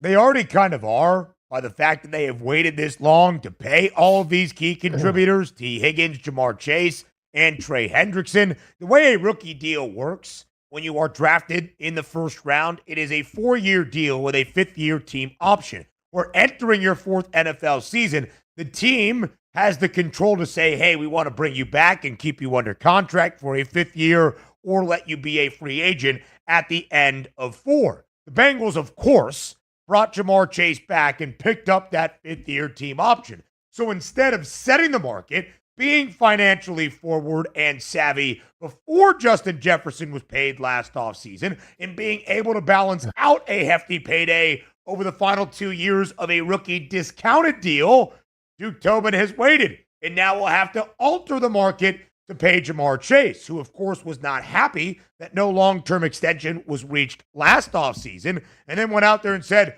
well, you're not going to pay me. I'm going to make you eat every frickin' cent. And he had a triple crown season, 127 catches, led the NFL. More than 1,700 receiving yards, led the NFL. 17 receiving touchdowns, led the NFL. So, Joe, here's why it also doubly doesn't make sense in terms of the timeline of which Cincy has set themselves up for. Because if you then go, all right, Jamar, here's $37 million a year. You are now the highest paid non-quarterback in NFL history. What do you think T. Higgins is asking for? Oh, thanks, guys. I'll take $25 million then. No, he's going to be asking to reset the market or be paid as a top 5 wide receiver as well. Then what do you think Trey Hendrickson is going to think of his contract, leading the NFL in sacks this past season, finishing runner-up in Defensive Player of the Year? You think he's going to be saying, well, you got all the money for these offensive guys. How about me?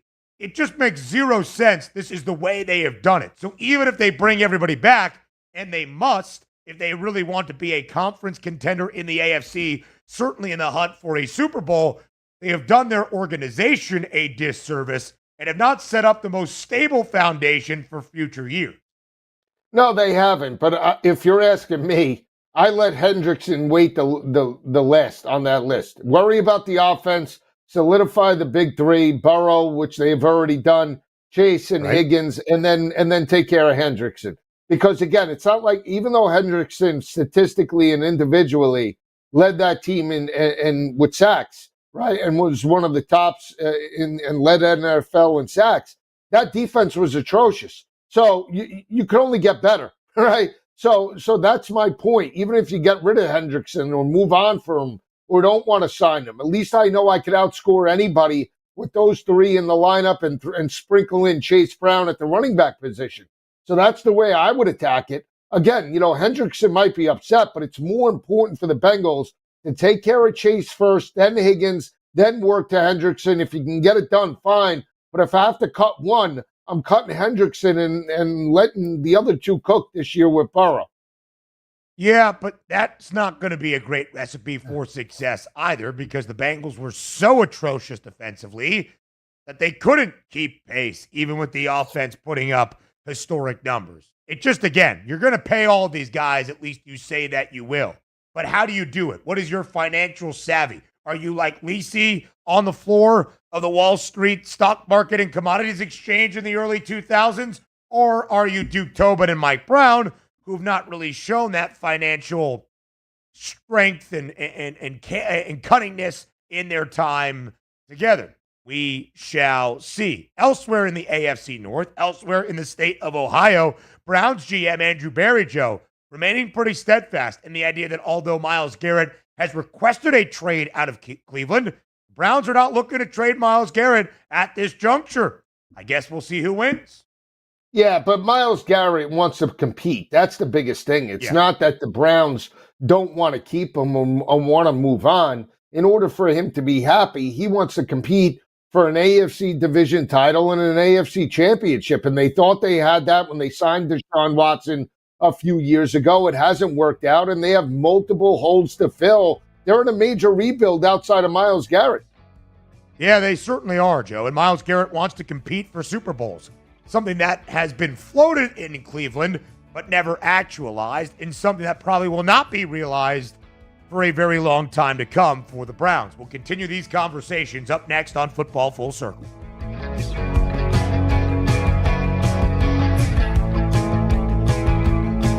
There's smart. And there's not smart.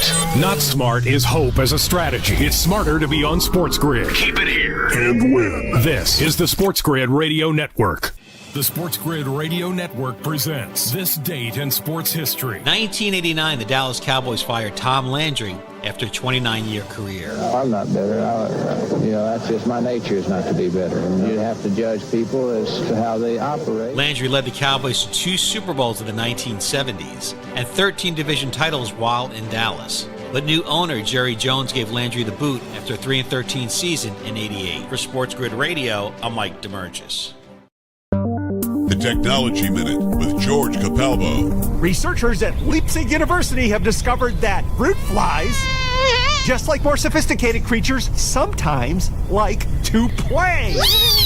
By building a bug-sized carousel 1/2 inch tall inside a glass biosphere containing almost 200 common fruit flies, filmed and tracked by image recognition software for 2 weeks. Some fruit flies terrified by the carousel, but many took the ride multiple times.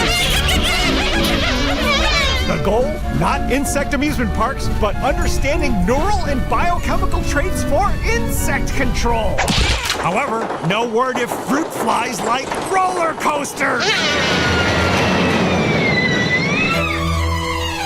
Follow me at Capalbo on X and stay tuned to The Technology Minute for more cool stuff like this. Pharrell, Coast to Coast. Even Indiana won.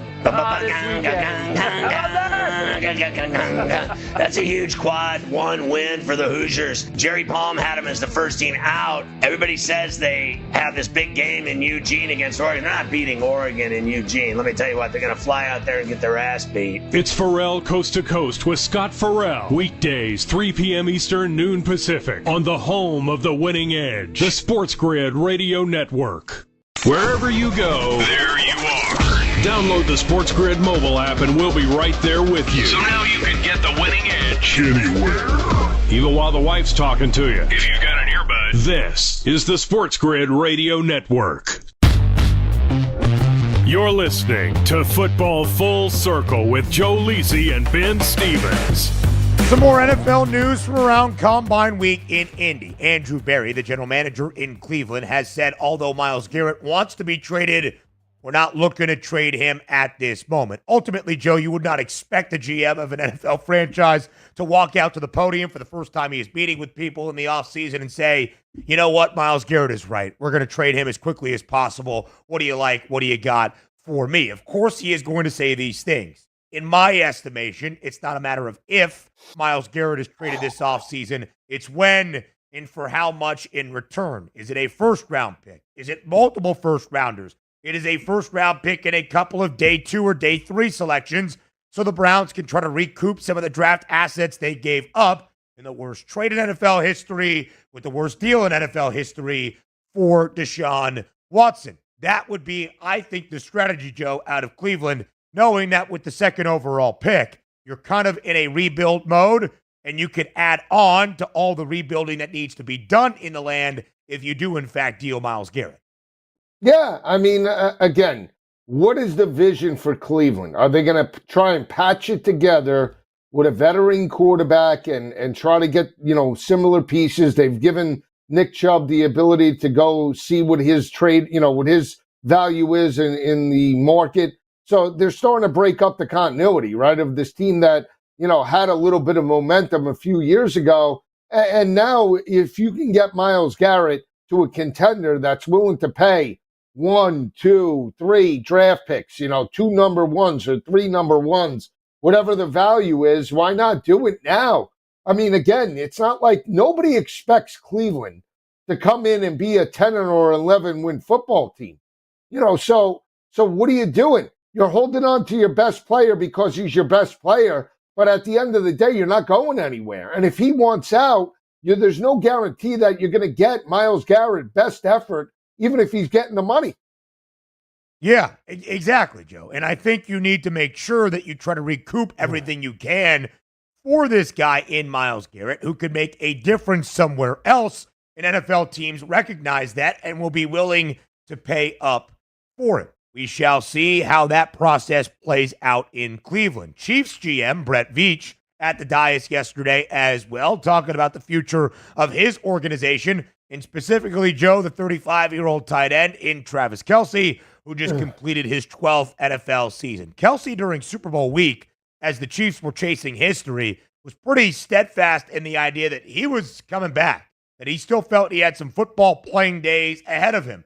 And then after the Chiefs come up short in Super Bowl 59, on his podcast with his brother Jason, Travis said he's going to kick the can down the road, take as much time as necessary to really reflect on the season and his football future. Brett Veach telling everybody yesterday, the Chiefs expect that Travis Kelce will be back in 2025, fired up and ready to go. Yeah, and the reports came out that Kelce was seriously ill and that we're already making excuses for Travis Kelce and how he performed in the Super Bowl. Bottom line is this.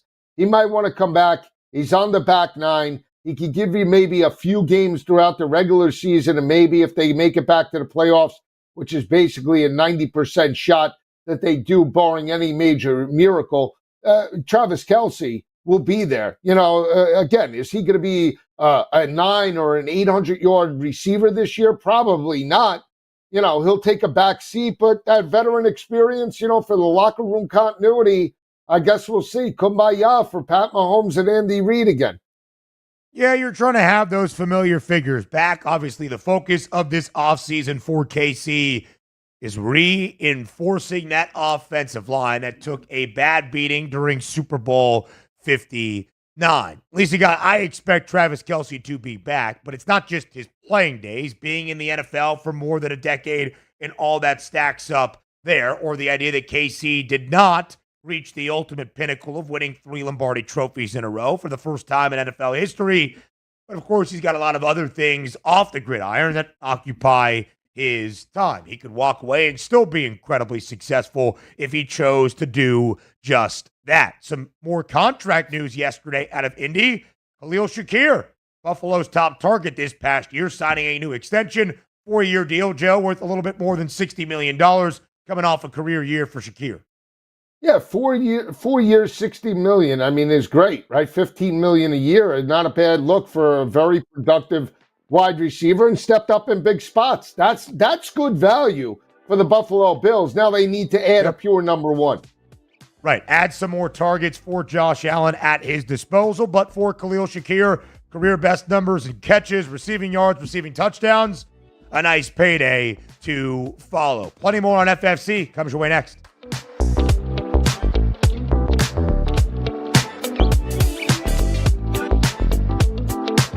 The winning edge. You've got it. But not everybody has it, because not everybody listens to us. But we're working on that. This is the Sports Grid Radio Network. Progressive presents the Sports Grid Sports Flash. I'm Chuck Sanders. After a disappointing 2024 season, 49ers head coach Kyle Shanahan promised a number of changes. So far, the team has hired or changed the title of 14 coaches on Shanahan's staff. They brought in Robert Saleh as the new defensive coordinator. Brent Boyer is the team's new special teams coordinator. On Tuesday, the 49ers announced the long-awaited promotion of Clay Kubiak to offensive coordinator. He heads into his 5th season with the team. The Niners were among the favorites in the NFL after reaching the Super Bowl the previous season and losing to the Kansas City Chiefs. Men's hoops last night, Georgia withstood a 26-point rally from number 3 Florida to beat the Gators 88-83. Number 2 Duke beat Miami 97-60. Number 5 Tennessee scored a 65-59 win at LSU. Bundle auto and home, renters, or condo and save with Progressive. That's the Sports Grid Sports Flash. I'm Chuck Sanders.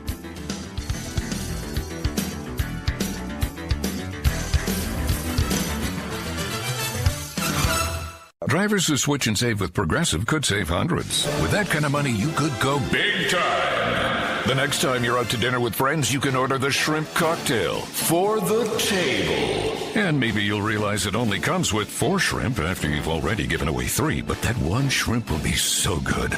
And if you switch and save hundreds, you could get shrimp all the time.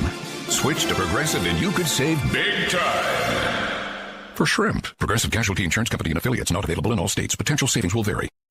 Are you 50 or older? This news is for you. The CDC now recommends you get vaccinated against pneumococcal pneumonia. Even if you're healthy, your age puts you at risk. People 50 or older are over 6 times more likely to be hospitalized with pneumococcal pneumonia compared to adults 18 to 49. Just one shot can help protect you. Learn more and schedule at vaxassist.com. That's VAXassist.com. Sponsored by Pfizer. You're listening to Sports Grid. Spreading the winning edge far and wide. Terrestrial, internet, TV, satellite, and don't forget our mobile app. Face it. The winning edge is everywhere. Somewhere there's a squirrel frustrated he can't get a phone. This is the Sports Grid Radio Network.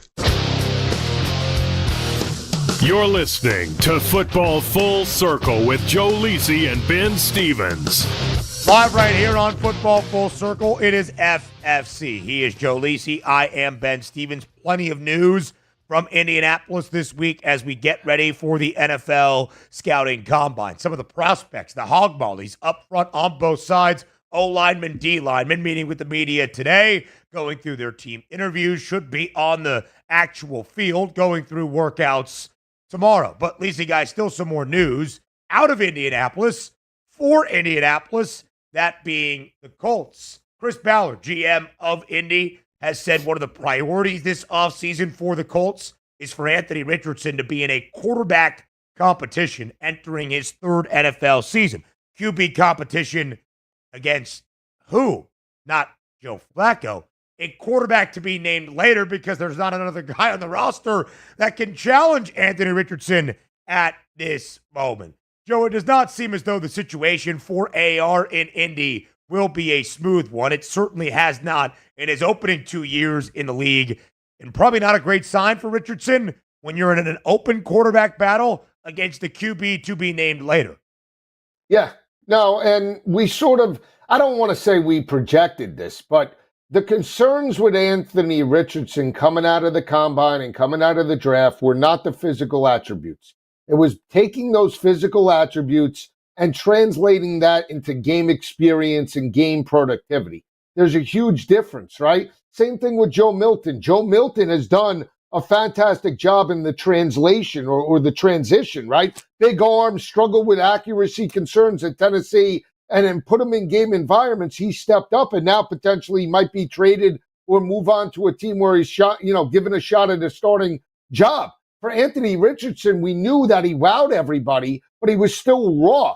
So the thought was, okay, we get him in and we develop him, and hopefully that, those raw and physical attributes will then be honed into an elite quarterback where we have a Jalen Hurts type of, quarterback or another RPO guy like Josh Allen. That never translated. He can run it better than he can throw it. He can throw it 80 yards, but he can't hit somebody on a 5-yard out. That's the problem with Anthony Richardson. And on the NFL level, you can't have games where you throw 30% completion percentage in the NFL. I mean, give me a break. Yeah. You can get a high school quarterback that can complete better passes. So that is the problem with him moving forward. Who the quarterback is that they bring in, I have no idea, but it is good for him to compete. If he does win out, at least maybe he got something in Indy. Yeah, absolutely so, but it doesn't seem as though that's going to be the case. And Joe, that's one of the dangers of the combine, I would say. Anthony Richardson and his profile as the athletic gift that he is, basically breaking every quarterback record for the various workouts that you do during the combine. If it overshadows what you see in an actual football game and what the stats of the tape tells you, that's where things get precarious. Anthony Richardson was a full-time starter at the collegiate level at Florida for only one season. That's not the issue. He had a completion percentage of 53.8%.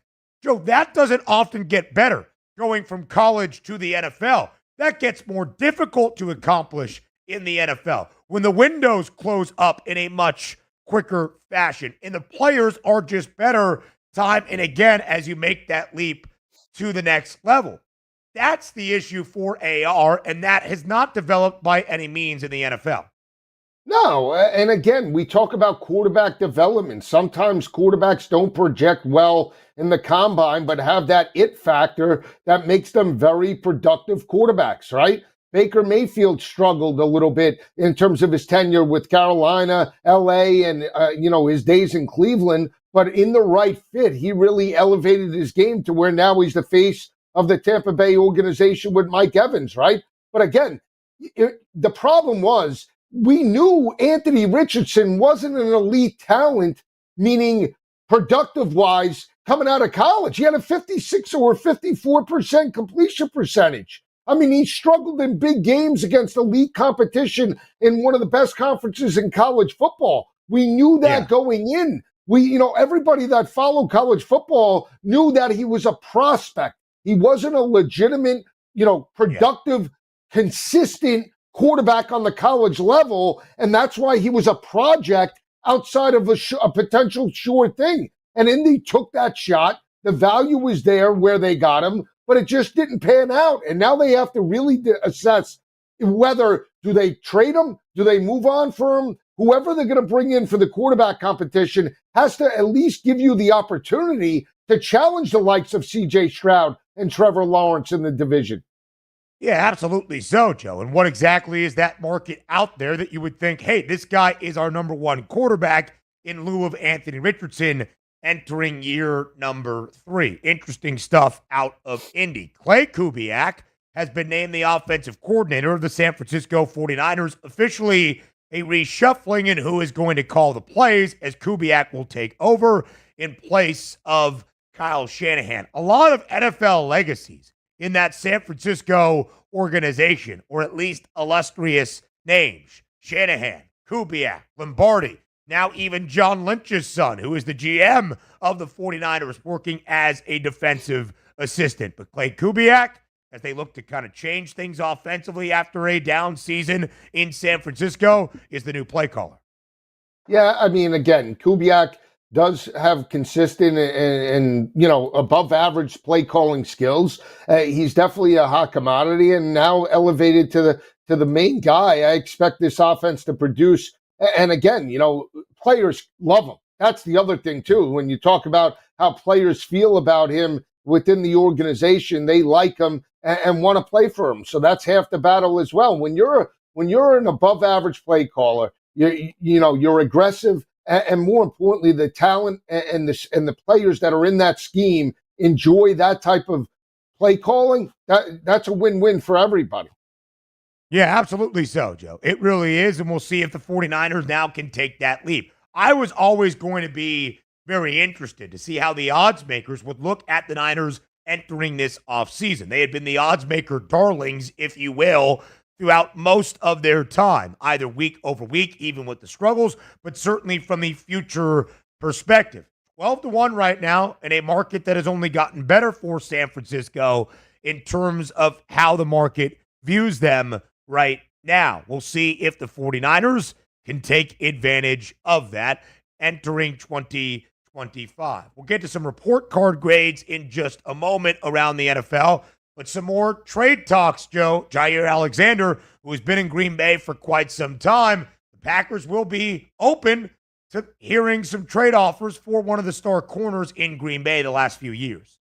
Yeah, star corner, but has had his, off the field issues with the organization, right? The reasons why he's out of the lineup is he completely devoted to the Green Bay Packers and playing football. That remains to be seen, but maybe if they move on from him, they could get value and more importantly, get players that want to play. That's the bottom line. Either you want to play or you don't want to play. You want to win games and challenge for an NFC or a Super Bowl championship, or you don't. Bottom line, that's it. Great player, great talent, but he's not completely bought in year after year. First round pick back in 2018 out of Louisville for the Green Bay Packers in Jair Alexander. And Joe, in his 7 seasons that he has spent in the NFL, all in Green Bay, he has been a Pro Bowler twice, but the last 2 years, he has only played in a total of 14 games for Green Bay. Maybe why they are making some moves. Mike Borgonzi, new GM in Tennessee, was asked about some comments that Tennessee might be open to trading that number 1 overall pick. Borgonzi, not naming names, but has said he has received a few calls about that first overall selection and was also asked, can you clarify your generational talent comments that you made in your introductory presser? And he kind of had a word salad about what that means and how they are looking to utilize that first overall pick. We'll talk some report card grades around the NFL and what it means for NFL teams. Up next on Football Full Circle.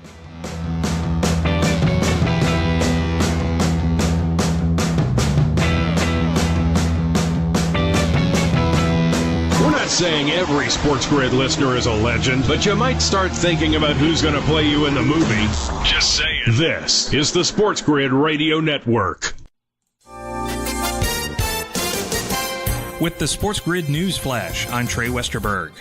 Starbucks is laying off 1,100 workers. CEO Brian Niccol released a company-wide message Monday. The coffee chain is taking the action under its Back to Starbucks restructuring plan designed to revitalize the brand in part by serving in-store customers more quickly. Starbucks says the layoffs do not affect in-store retail team members such as baristas and other support staff. Another $500 million would be spent toward Hurricane Helene recovery efforts in western North Carolina in legislation the State House unanimously approved Tuesday. The measure, if enacted, would add to the funds the Republican-controlled General Assembly already approved in late 2024 to spend on disaster recovery activities following the historic flooding in the mountains in September. Democratic Governor Josh Stein, however, who took office in January, requested earlier this month that legislators approve more than double that amount, $1.07 billion.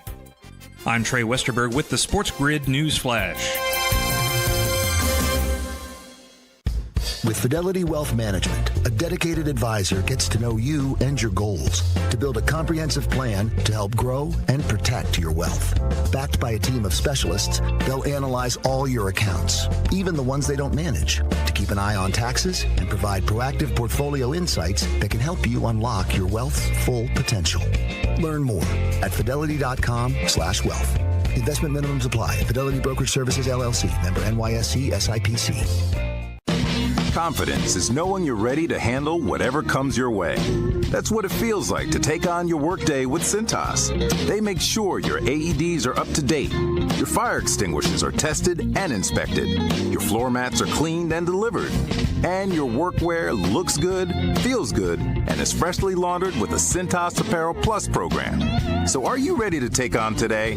Visit Cintas.com. Oh, I'm ready! And get ready for the workday. Ask any player and they'll tell you any advantage is important. That's where we come in.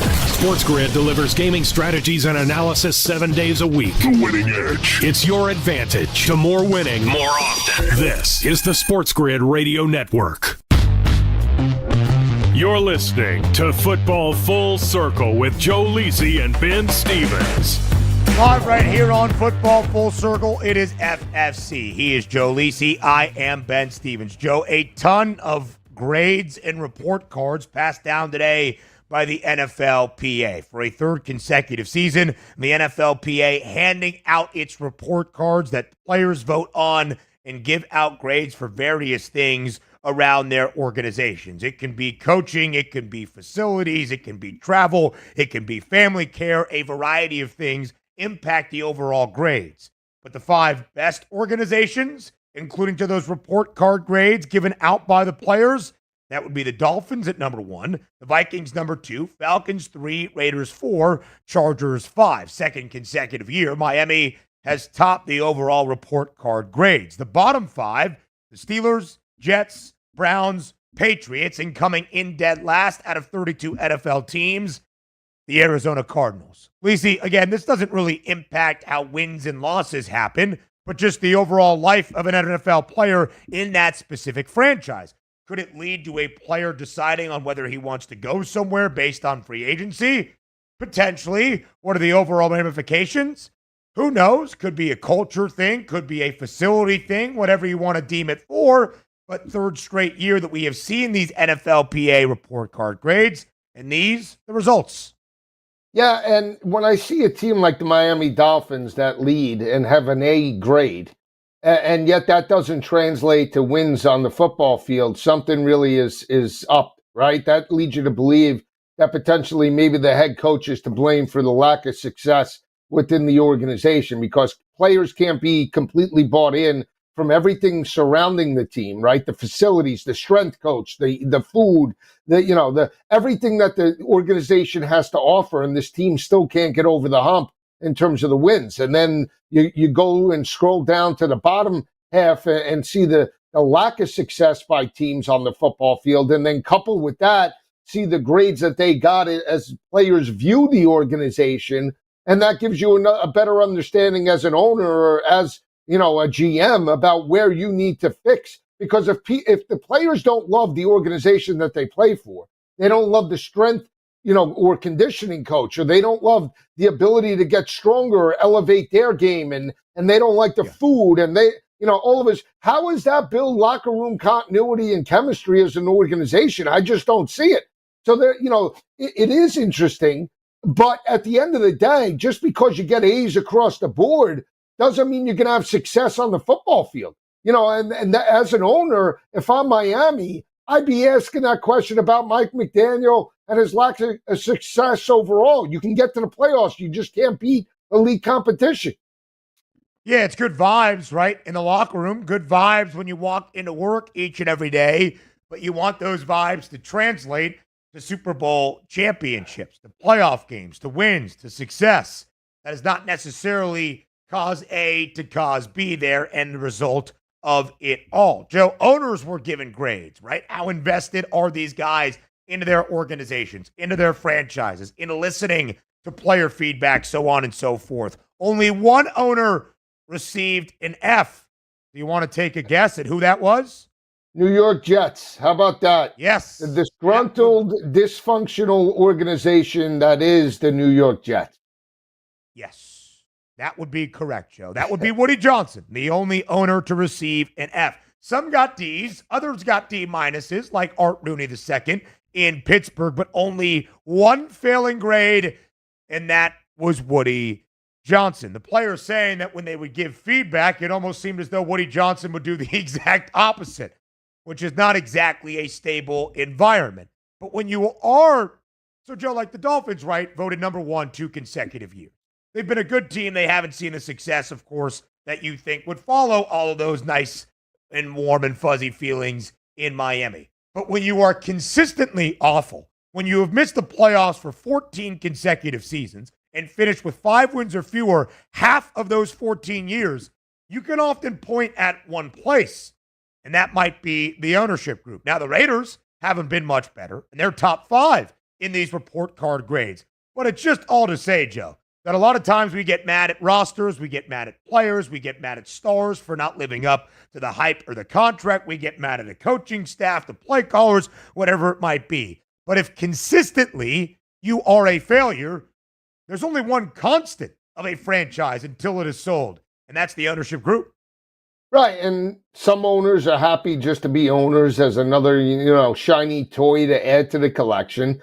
And other owners actually care about, competing and winning championships. Jeffrey Lurie and the Philadelphia Eagles are a prime example. They went out and made the moves to make their team better, right? You know, the draft process, the free agent signings, the trades that they have acquired over the past 3 or 4 seasons shows that they care about winning NFC championships and challenging for a Super Bowl championship as well. And when you have owners like Jerry and you have owners like Woody, they're just, you know, it's my way or no way. And whether the chips fall where they may, whether they win a championship or not, but they still like to be the main guy in charge. And that's the difference between owning an organization and really caring about winning championships or having an organization that brings in revenue and you could care less about what happens on the football field. Yeah, and that has been the story for the New York Jets. Again, we did see the Raiders in the top 5. They've only made the playoffs twice in the last 20-plus years. There are teams that get ownership grades that aren't great, like the Chiefs, and yet they have won a bunch of Super Bowls in the last half decade. But Lisa Guy just goes to say where things are, and we can see the impact of an ownership group on a franchise, the biggest jump in terms of the rankings based on these report cards. The team that finished in dead last season, that would be the Commanders in their final year under the guidance, if you will, of Dan Snyder. Now to 11th, Joe, with a new ownership group and investment into a new coaching staff and roster. Yeah, what a difference Josh Harris and Magic Johnson make, right? You know, what a difference a year makes. You go from the cellar to the penthouse almost in 1 year flat, and it helps to have a Heisman Trophy winning quarterback to help with that success as well. No doubt about it. Let's see how they back that up entering 2025. A few more notes around the NFL for you here on Football Full Circle. It's FFC. Don't go anywhere on SportsGrid Radio.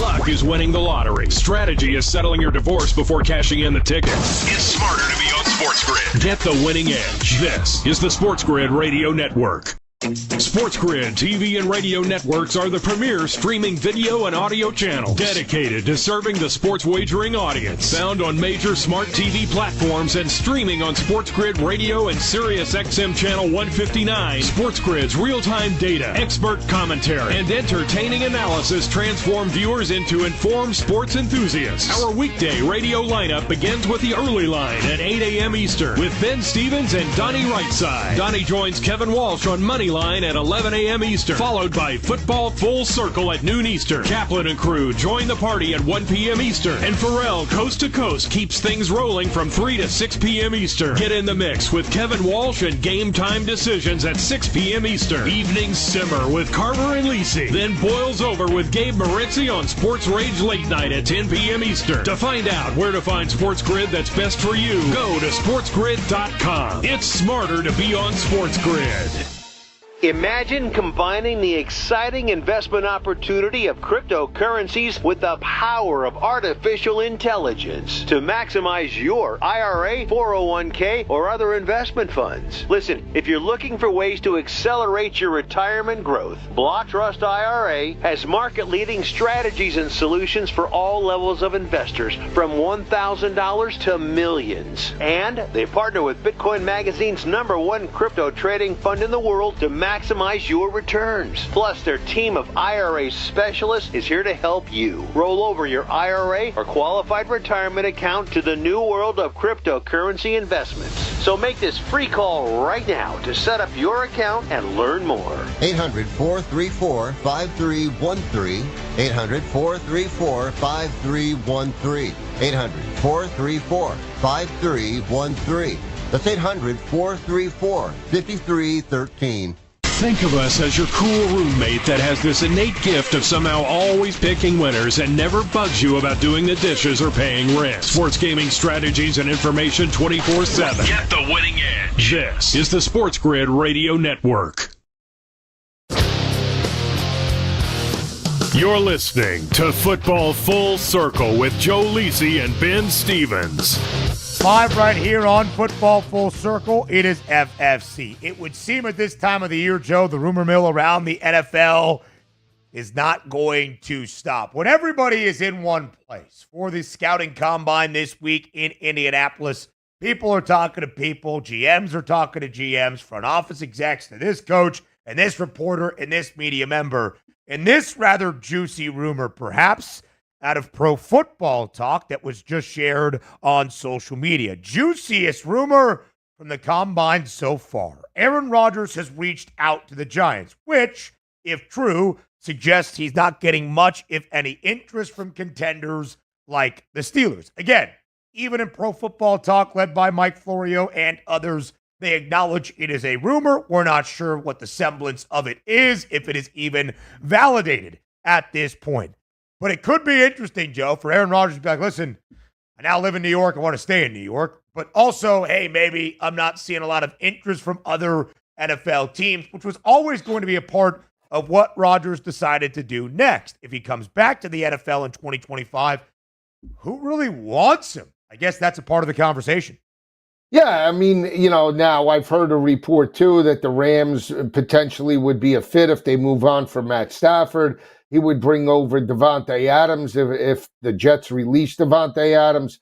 So we'll see what transpires. But this is clearly Aaron Rodgers, just from a comfort perspective, right? Doesn't want to leave probably the house in New Jersey, could go to the same training facility, give or take, stay in the tri-state area, still, not uplift and move and have to change his lifestyle in any capacity, and maybe could elevate the Giants to be, above average in the NFC East. That's all that is. It's nothing more than Aaron Rodgers trying to, be selfish and make himself happy for his final couple of seasons in the NFL. He doesn't want to go to a team like Tennessee and be in a major rebuild. He wants to be in the, the mega media market where he's still front and center stage. He's the face of the organization, and the Giants give him a perfect opportunity to do that. Yeah, I mean, maybe so. I don't think this happens. I think the Giants' priority, as we have learned, is Matthew Stafford. Joe Shane at the podium yesterday saying they have so many options for what they are going to do in the draft. He basically listed everything they can do. Move up, move down, 5, 6, 7 players they are interested in with that number 3 overall pick. I guess the Giants are the team to monitor this offseason in the quarterback market. It is starting to appear.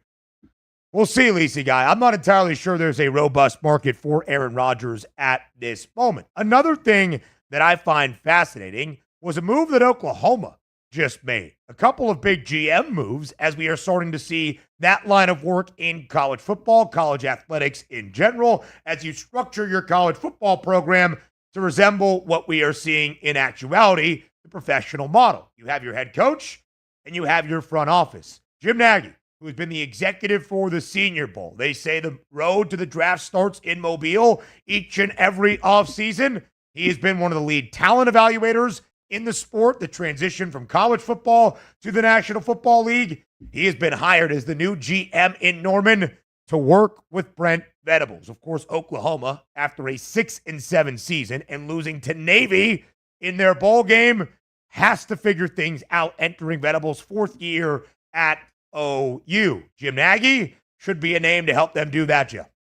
Yeah, key word is talent evaluator, right? Especially in today's college football. It's like in NFL, free agents, you take on NIL transfers. If we're going to pay X amount or for this player, is he worth it, and can he contribute immediately to the roster? I think that's what you're seeing teams do, the smart ones at least. And with the recruiting, getting new talent in from the freshman level, high school to the freshman level, Brent Venable and Oklahoma is doing the right thing, especially when you have to compete not just with Texas anymore. You got to compete with the whole SEC, and seeing, what you're up against within the conference geographically. Having a GM like Nagy that could get players to the next level certainly helps the organization and the school maybe get over the hump and get over their win total this year. Joe, it's a job in college sports that is becoming far more frequent and noteworthy. We just saw a report earlier today from UNC, because they are a public university, that Michael Lombardi, Bill Belichick's GM in Chapel Hill, is getting paid $1.5 million for his salary annually. It's an important role, We'll see how these guys do in their new positions at these big-time college football programs. He is Joe Lisi. I am Ben Stevens. That does it for us today on Football Full Circle. Show returns tomorrow, noon Eastern time on SportsGrid Radio.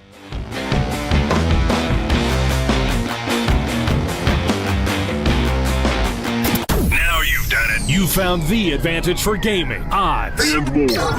But we call it the winning edge for short. This is the SportsGrid Radio Network.